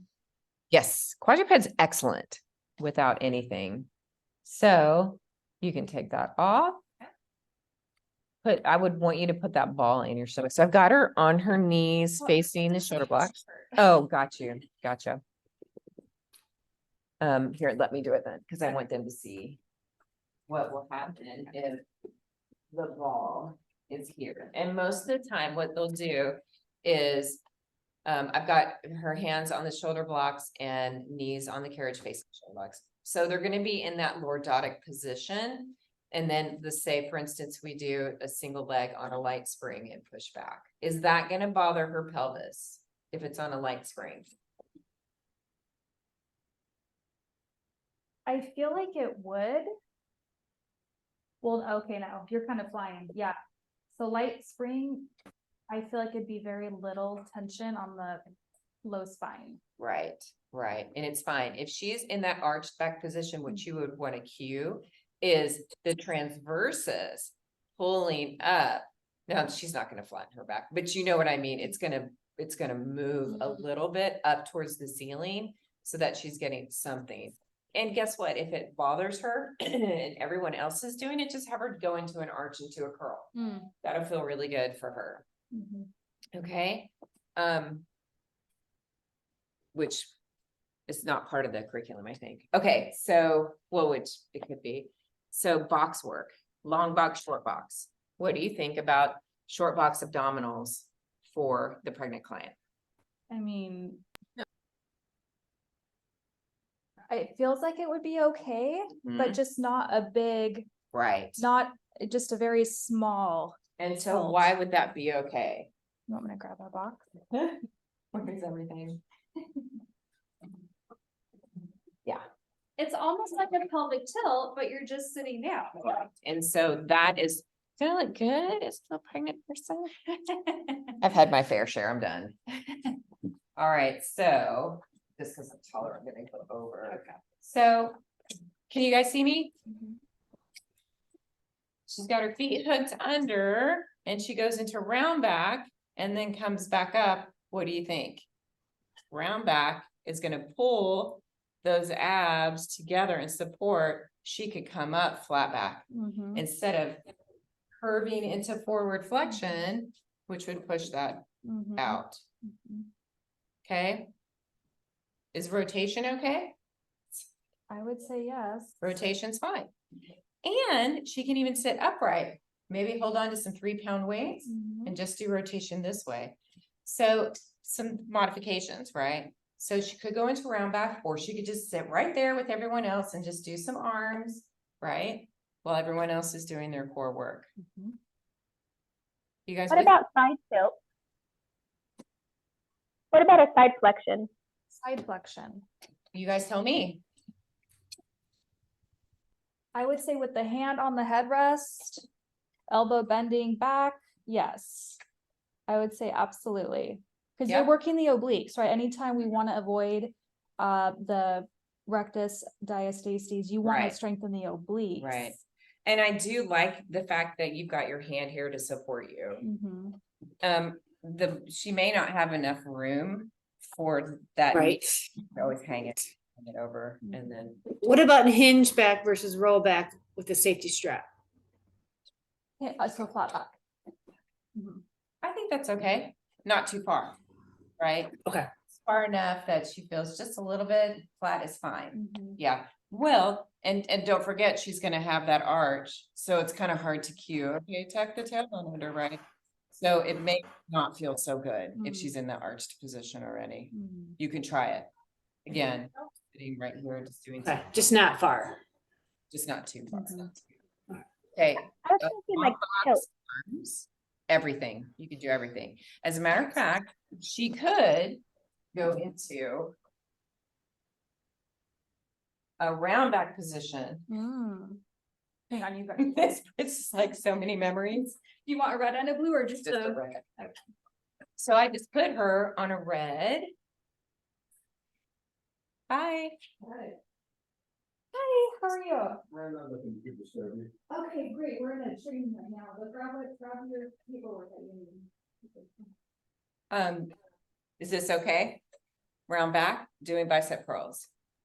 Flat Yeah. back, do the pullbacks. Oh, the chest expansion would feel really nice. Chest expansion, and then how about a little rotation with a turn? Yes. Is that safe? Yes. Yes. All right. How about sitting this way? We do arms, right? Rotation. Mm-hmm. Is that one okay? Sitting which way? Sitting straight up. I'm sitting with my legs over the box side, like on the side, like I'm facing the side. But I'm box, and I'm pulling right across. Pulling the. So you're on a long box. I'm on a long box on the reformer. Okay. Okay, what about hug a tree? What about serving? What about salute? I would say yes. All of those arms are a yes. Okay, and then sands the box. What about scooter? I don't know what you guys call it. What about doing this? Oh, yeah. That felt good on the booty. Yes, even though it's single leg, you've got one leg that's stable. So I've got my left foot on the floor. I'm doing scooter. And I'm pushing back and forth. That's a good one, a really good one. That's a real popular one that we do too. What about a lunge stretch? Yeah. Maybe not very deep because the relaxin and the Right. hips might kind of separate the Right, pelvis a little bit. exactly, yes. So like a baby lunge, Baby lunge, baby lunges. which are just as hard. Yeah. to do. I mean, just as effective, although we're Yes. not building strength, right? Yes. I was gonna ask you for the key The earlier. key is on the dresser right there. Sorry, we had somebody come in. Okay, and then what about elephant? I would say that might be I would say no, why? Because they're doing an inversion. yeah. You don't want to do any inversions, legs back over the head. You guys know what elephant is? Is it called something else? Are you good? Downward facing dog? Probably a better version for them to do elephant.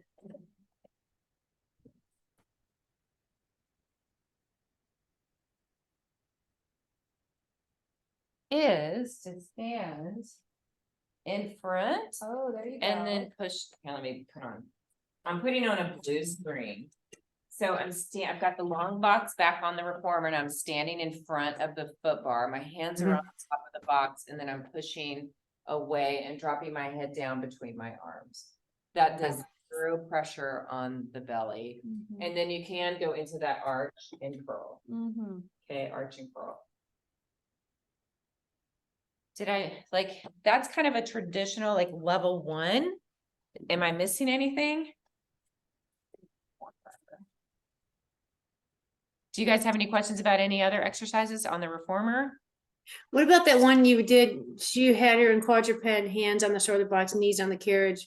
Was she pushing against the foot bar? Yes, and if that's too high, she can put her foot on the sandpaper, the gray sandpaper below that ledge. And but- push against that. Yes, on a light. Okay. side, yeah, Like a red or a. yes, Okay. yeah. I wanted to share, does everybody belong to Pilates Anytime? Pilates Anytime? Do you guys even know what that I is? can't recall if we have that by default or if it's a temporary. Oh, thing. okay. I would imagine that you guys could have I that. think so. I think I remember Keely mentioning that that's one of the benefits as we do. But it's been quite a while since I've Okay. accessed it. I would ask if you have Pilates Anytime. I am on that platform and you guys have the chairs, exo chairs. And I did an entire pregnancy but class on the chair. Now, granted, on the exo chair, granted, it did use the Stroops and it did use a ball, but at least you would get some ideas of things that you could do. Let's say if people were doing the pike on the chair, maybe what you could give her instead.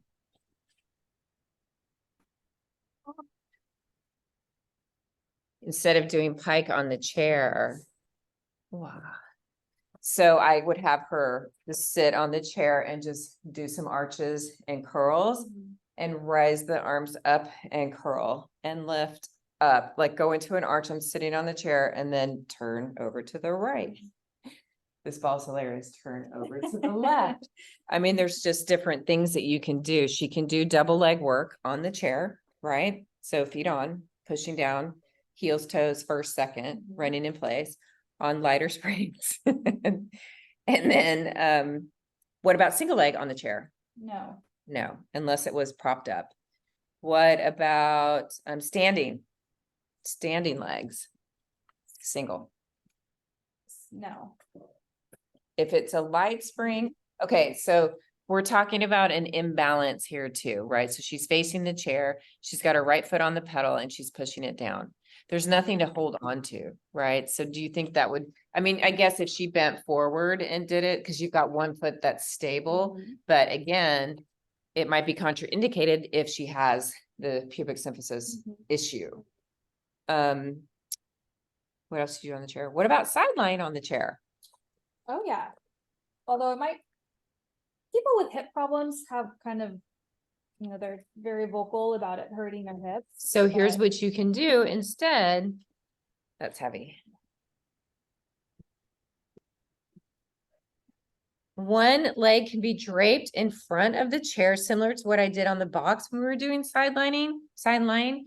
And then she can push down. She can lift an arm up and do it that way. Okay. So I've got one hand on the pedal and I'm pushing down and up instead of both legs up. One, there's an instability issue there because of the lordosis. And then the other is the pain that she might feel laying on her hips with both legs up and, you know, squeezing together. What else do you guys do on the chair? Oh, what about this? They're all called something different. Hamstring stretch 1, 2, and 3. What about this pushing down? Yeah. Is that good or bad? I don't want to say bad, but It's almost, I mean, it's kind of similar to the elephant, only instead of pushing away, you're pushing down. but would that exasperate the crunch position, Oh. right? The diastasis. Um, So would you do that or not? You could take it flat back. Yes, with a flat back, you can push down. That's perfect. Which one are you doing right now? Would you call that? Hamstring stretch 1, which is I'm standing in front of the exo chair and my pedal side, and I've got my hands on the pedal and I'm pushing the pedal down. with the flat back. Okay, like standing cat. Standing. Yeah. Right. Now, what about the other side? No. I don't know if I'm gonna fit. Because her belly. stomach's right there. So it's not horrible. You could do a little bit. Maybe she can do just a little bit of a cat-cow here while everyone else is pushing down, if you guys use that. So are you guys starting to understand and get how to start modifying some of these exercises? Yeah. Get to the springboard, golden. How did you modify that pikes on the chair one? Don't. What are they supposed to do when we're all doing pikes Oh. on the? Seated work? Like she could do an arch curl in her back. She can sit, arch and curl. She can turn to the right and left to get stretches. You could give her weights to do. But yeah, and you know what? In a level 1 class, do you pike on the chair? No. No. So no, you probably don't even have to worry about that. Okay. But you know, if they are rock stars and they want to take a 1-5 and you decide to do that, you know, in the class, that's the thing. And remember, you don't want to dumb down the class. And I say that with the most love. You will definitely have to sort of teach 2 classes in one. You want to make sure those pregnant client or postpartum client is okay, but you don't want to teach down to that level. But what you can do is on the springboard, everyone can do everything that the pregnant client can do. All arms, seated work, kneeling work, squats, lunges, you know, it just depends, Calf you know, what you do. raises. Calf raises. If you're doing planks and push-ups on the springboard, you can have them up against the fixed ballet bar and have them plank here or do push-ups here. And it's actually okay on the mat as well to have them in a plank position. It's fine. You would think it would be contraindicated, but it's not. It's helping to keep those shoulders open and tight, you know, not tight, I mean, you're not going to get strong, but it's still encompassing the belly. You're not going into forward flexion, right? You're holding that flat back. Yeah. Or flat back for them. So leg springs on the wedge, right? Purple springs, you can do arm springs all day long. Facing the springboard, facing the side, facing away, up at 11, down at 9, all the way to 1, right? Because you can do sprung from below, you can do biceps, you can do shoulder work. You can, on the wedge, you can lay down, like I said, do feet in the straps. What else do we do? The roll down bar. Oh, let's do that. So this is a really good one. Well, I'll tell you what. I might have you get behind me for a second. Let me get this set up, you guys, really quick.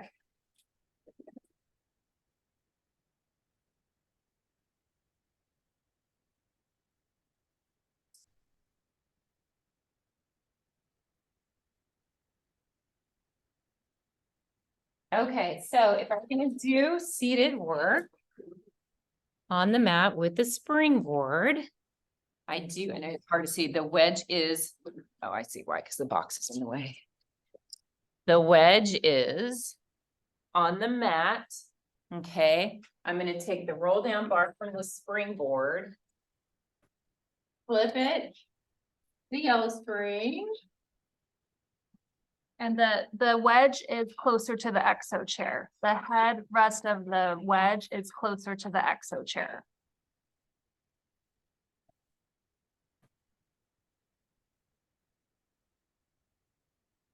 I just put the yellow springs. Let me see if I can move this way so you guys can see.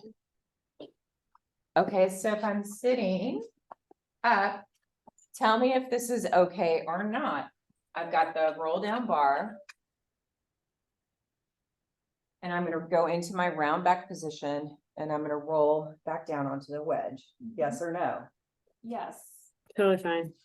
And I come up flat back. Is that good?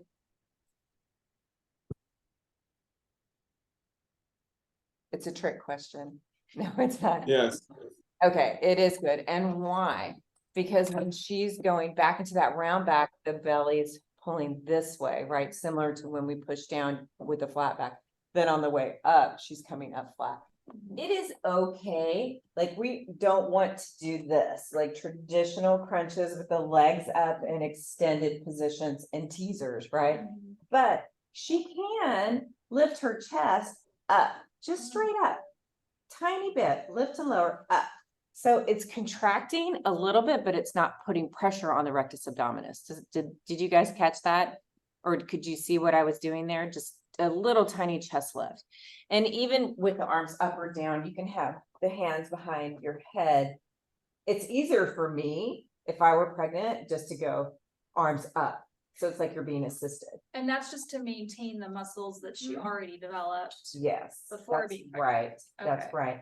And then lifting, I can use the bar also to assist to get myself up in that flat back if she's having a hard time doing it. I like that a lot. Good. Yeah. But we can do everything on the springboard. You can stand in front of the springboard and you can do your squats.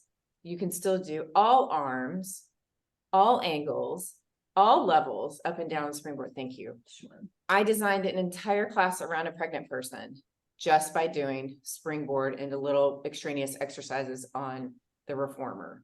No one knew the difference because everybody was able to get a good workout. What kind of spring tension or what level on the springboard would I put or give to the pregnant client? For standing, For standing arms. let's say they're already kind of rounded forward. They're rounded So I forward. would say like at or below shoulder height. Okay, like, yes, right, shoulder height or below. I like that because let's say she pulls into a row, but she's really high. I don't know. Try it. Okay, so I'm gonna try it high. This would be fine. Yeah. That would be fine. So is that shoulder height? No, I'm more of an 8 for shoulder, Okay, but this way, yeah. I mean, maybe higher. Maybe because you want that stretch. Did you feel a more stretch I when you did. were at the 9 versus Yeah. the 8? Yeah. Okay, I And would say yeah, higher. go ahead. You say We higher? don't wanna- yeah, because we don't want to exacerbate the hyperkyphosis, yeah, like going lower and rounder. yeah, higher would, yeah, if I'm already hunched forward. Yeah. I think higher is actually Okay, better. good. Good. And do you have a springboard or do you know of a springboard? Yeah. Okay, perfect. Good. So any questions on the springboard? I mean, no, I'm good. I love this. Yeah. Even Perf- chest expansion. Chest expansion's awesome. Turning around, doing hug a tree, doing punches, doing triceps. Can she kneel and do the same thing? Yeah, Not in a level 1. Right? Not in a level 1, why? Because pregnant people aren't supposed to be in a level 1 or beyond a level 1. Plus Beyond of the instability. on the knees doesn't present too much instability. As a matter of fact, it is okay to even have them lean back and get a stretch in those quads. So if I had the brown bar, or roll down bar, I could be on my knees and pull the bar in slightly and lean back because I'm supported flat back to come back up on my knees. Oh, for thigh stretch. Thigh stretch, yes. Okay, got it. Okay. So that would be okay. I guess I'm thinking of knees on the reformer. No. Okay, you're right. No knees on the reformer. No instability. Are you doing, here, let me move this. You guys see? This is good because they could really get their glutes and Good. quads and hamstrings engaged. Good, yes. Glutes fired up. Yeah, that's good. Hug a tree. Hug a tree. Shoulders, triceps, Yep, trays. right? Yep, Awesome. love all that. Another alternate too, let's say we're on the reformer, like you said, doing instability work, which in a level 1 class you wouldn't, but you could send them over to the springboard and do arm work. Yeah. Have them sit on the chair and do, arch curls, with some arms here. That's a good one too. I love sprung from below. That one's a really fun one. What else do we use? These are the main 3. Now, would you want a pregnant client doing TRX?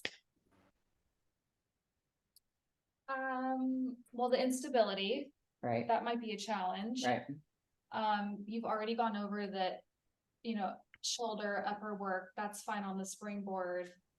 I don't see why they wouldn't be able to do upper body. Mhm. If anything, the trainer, TRX is hard. Like, Yeah, I it's wouldn't hard. personally. I wouldn't. I don't think I would. It's hard Yeah. for the average non-pregnant person. And isn't TRX mainly a level 1-5 And it's for strength training, which. in strength training? we're- I would not put her in that class. What about center and balance? No, Probably not. let's see, that's too much stretching. Good, yeah. Some of it might be really good, right? But some of it may not be, and you'd really have to modify overstretching, which is what we tend to do in that. Not overstretch, but people want to stretch more. Yeah, What about a CP fit? no, too much. No. just- Heart rate. No, What about a bar class? No, no. well, I'm sorry, I'm thinking of control. Bar, so I mean. Squats, lunges, side. Yeah, I would say bar. So bar tends to maybe work reps a lot more, maybe. So you would want to modify that. So if they're going up and down and then they add pulses and then they stay squat in that squat and they lift and lower their heels and they're still in that squat and they're opening and closing their knees. You know what I mean? So I'm assuming bar is more for strength. Yeah, for sure. Yeah. But they could go much slower Yeah. and, do some stretches. Like, I don't know, who teaches bar? Anybody? Yeah. Okay. What would you do? Well, I actually had a woman coming into my bar class who took it. It was my control class all the way up until her 3rd trimester. This is when it was a brand new pregnant person to me, and I didn't quite know the rules yet.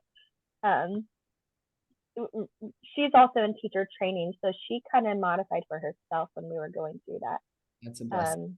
Yeah. A lot of the same things that we modified on the reformer when we were doing anything on the mat, and then a lot of it was more like ballet type movement, so not a whole lot of abflexion, but a lot of thighs for sure. Inner a lot thigh.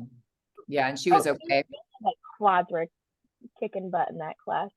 I had her remove the magic circle when we would do magic circle work, and either just use the ball or try to pull up into a tabletop, or just a single leg tabletop if she could.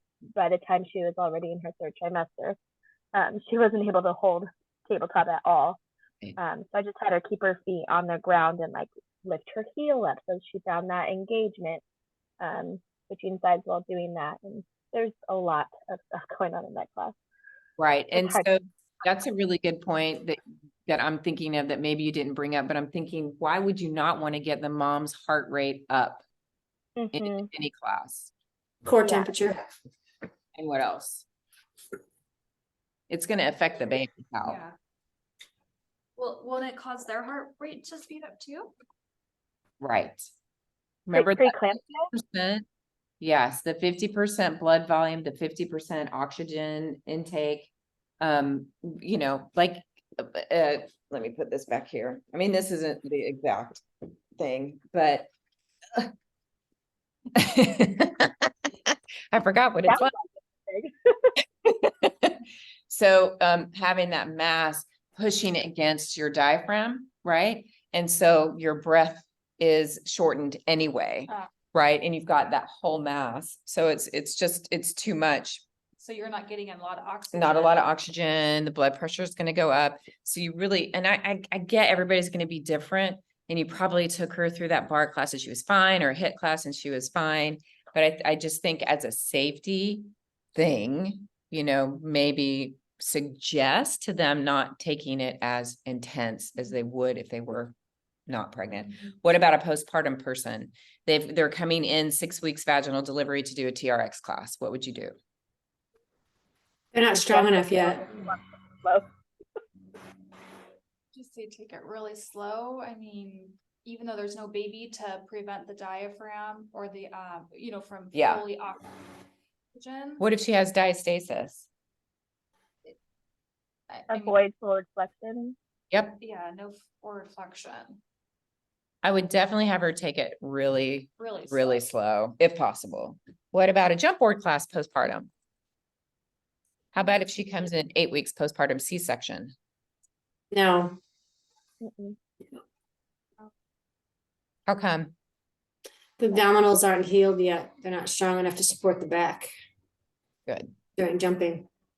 What if they insist? What could you do to modify? Put heavy things on and do footwork. So Okay. they're not jumping. What about a wedge, Oh, yeah. right? What about a postpartum client coming into center imbalance? Breastfeeding. No, because They're still got too much relaxin. They're too overstretched. Good, but if not breastfeeding, then the body stops producing. right. And Yeah. things start to tighten up. Yeah. Do you get your let's see, let me rephrase this. Do you get your pre-pregnancy body back 100%?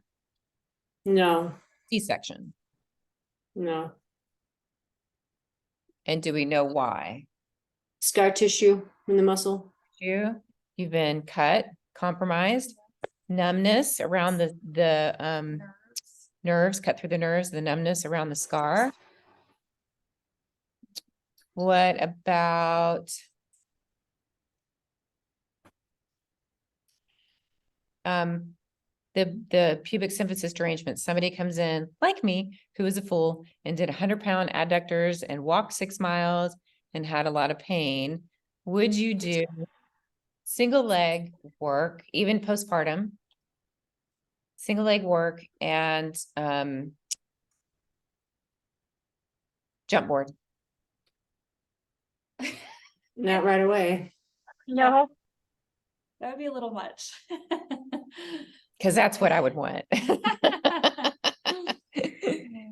Okay, so are you guys good? I mean, are you like kind of getting the gist of it? I mean, like I said, I didn't go into, because I'm assuming you guys have already done pre and postnatal, although none of you have had kids. It wasn't meant to scare you because it's a beautiful thing. It's a beautiful thing that you go through. It is a lot. It's a lot. Main things are asking those clients every single time they come in pre-post, how are they doing? How are they feeling? Because it's not that much different when you're pregnant versus when you're not, because now you are dealing with a live person versus dealing with all the changes and hormones that are raging when you're pregnant. Does that make sense? So there's a couple different things, but we are kind of doing the same thing both with the pregnant client and the postpartum, right? And that's to keep them safe, keep them moving, keeping the blood flow, keeping the oxygen in, going in and out. Prenatal is just to keep maintaining stability. Postpartum is what? Actually, Strength, getting your strength back, endurance back.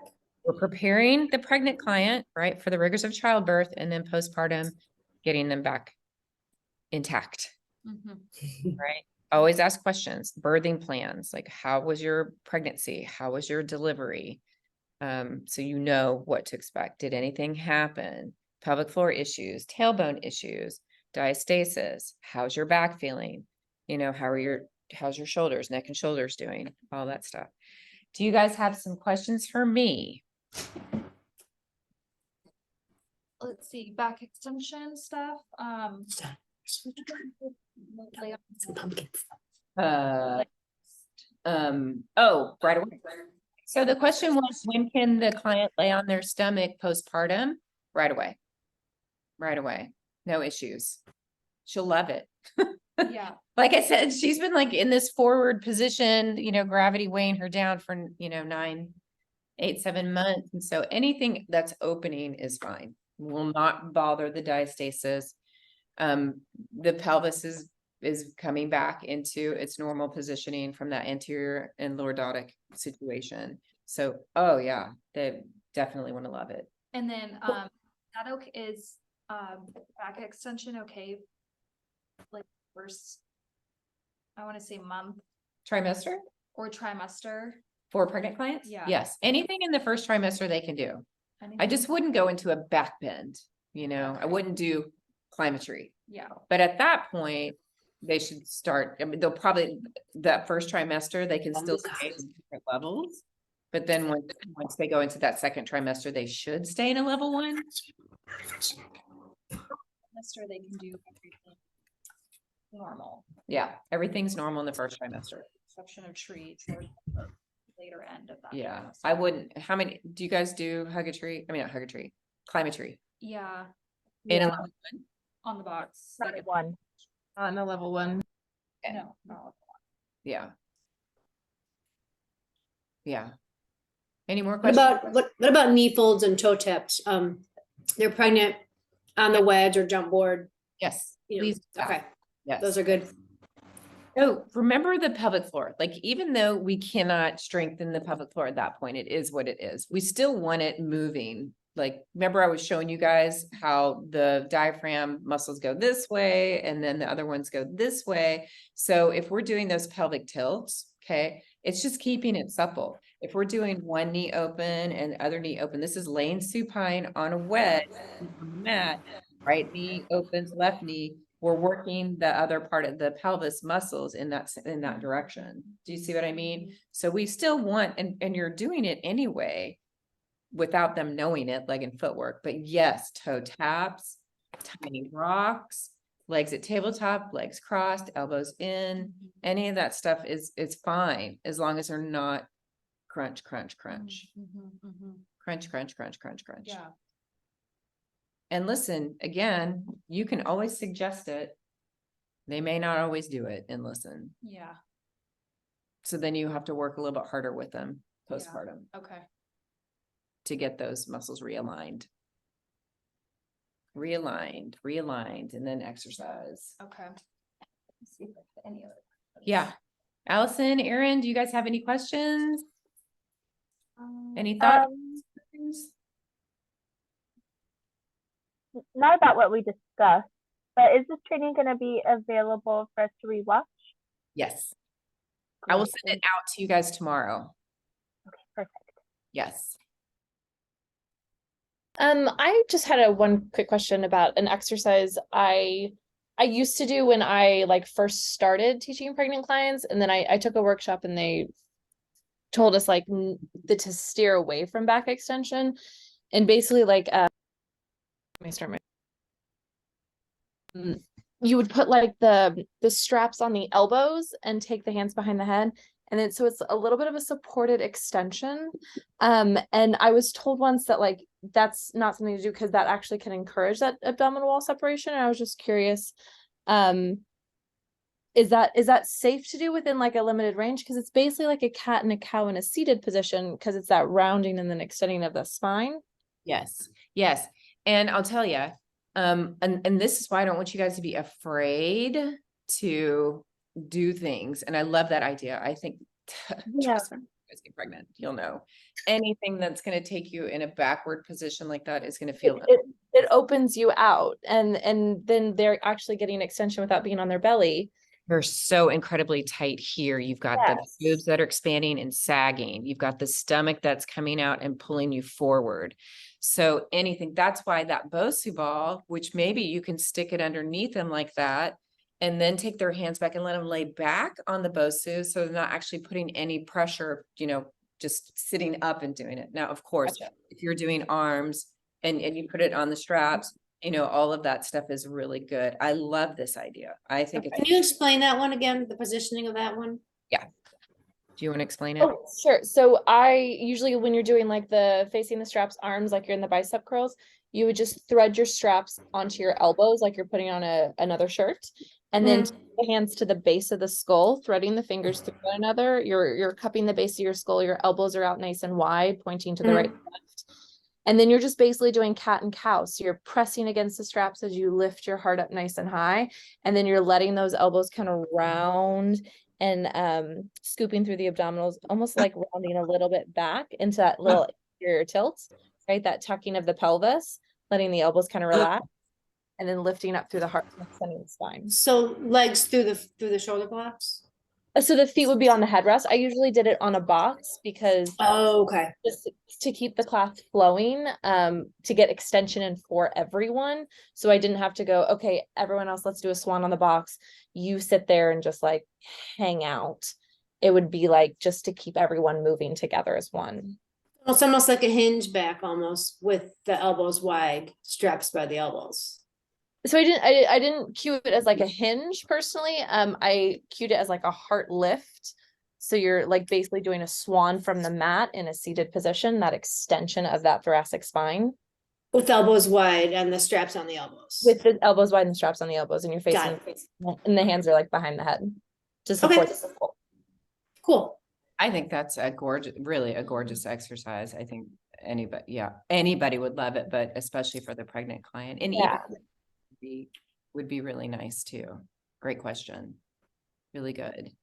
So yeah, I mean, please don't be afraid to, with the whole diastasis thing, because it's really not going to happen in one session. If you think about the daily life of a pregnant woman, and especially if she has a toddler, she's bending over, she's lifting, she's twisting, she's doing, you know, whatever she does, groceries, cleaning, you know, whatever, sitting all day, all the things, what in a meeting, like whatever it is, there's going to be situations where she's, you know, reaching, bending, twisting, it's not here, but essentially we just want to make sure that they are safe. That's it. Safety is everything. I'm just thinking if I covered everything. We mainly use reformer chair, springboard. I didn't really address barrels, small apparatus. The ball, the small ball is a great place to maybe put, just really quick, and then we'll move on. You can use this, say, to do, remember I was talking about round back? If she's not feeling good, she can always put the ball back just to do a little extra support. So I'm sitting on the box and I'm facing, I'm doing bicep curls. So it's long box on the reformer, and I'm doing, just as an idea, bicep curls, and I'm taking the small 10-inch ball and I'm putting it behind her back. Okay. So there's a little extra support there too. Okay. And then again, we're talking about the inner thigh stuff. The ball is a really good place to put between the knees versus the magic circle. And a good place to do that with leg and footwork. Really good place if she's not like third trimester and can't, you know, all she can do is wide legs. You know, at that point, she's probably big enough that she can't put that ball in between her legs. But that will keep the pelvis somewhat stable when she's extending those legs. Does that make sense? Okay. Okay, do you guys have any other questions? If you guys want to go deeper into prenatal or postnatal, let me know. I have those videos. A lot of this was repeated from that, but I'm just kind of going through mainly what do you do with a client in a group class? I would personally really love to go deeper into pre and postnatal. Do you have other workshops that you do throughout the year that goes deeper into that? Yeah, I do. If you don't want to watch it online, yes. Where do you live? I live in LA. Okay, I'm gonna do a workshop in Whittier. Is that close? I don't think so. It's like a little bit of a trek for me. Is it really? Yeah, from where I am. Okay, got it. You can always do it this way too. Would you rather be in person? I'd much rather you all be in person. I know, it's great in person. It just helps to feel what it, what it would feel like. One, I mean, to have the stomach, the ball underneath, but two, just to be able to feel the different angles of all the apparatus and modifications, but all good. I mean, I understand we are all very busy, very, very busy. So yeah, Erin, I can one-off you with that. I already have stuff recorded, but if that isn't, doesn't work and you'd rather do it in person, I will definitely do this again. I'm either or. I want to learn more. I find it really interesting what the body's going through. I agree. Yeah. Okay, awesome. Amy, quick question. Yes, one more question? Yeah, there's guidelines for pregnancy, Mhm. bullet point 6, no lying on back around 4 to 5 months, blockage to abdominal aorta. Yes. So I know we need to use the C-shaper, but I never really knew anatomically why. So what's the abdominal aorta? So you would cut off the blood flow to the brain if you were laying on your back. Yeah. Okay. And that's drastic, right? There are times when they can be on their back, but don't keep it, like sometimes we're on the reformer for a good 20, 25 minutes, right? Laying on our backs. You want them maybe max 10 minutes if they're going to lay on their back in that second trimester, not in the third.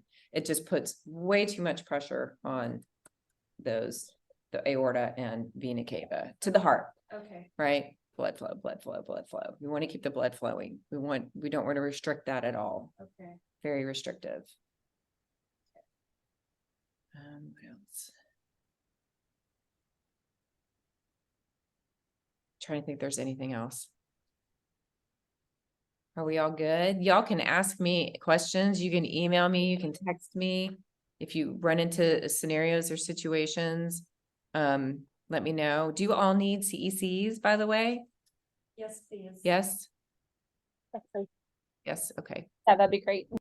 Yes, I will send you guys your CECs. And do you need I can't remember. Yeah. Okay. And I just send them. I'll keep them on file. It's fine. Okay. I will send those to you guys tomorrow as well as the link.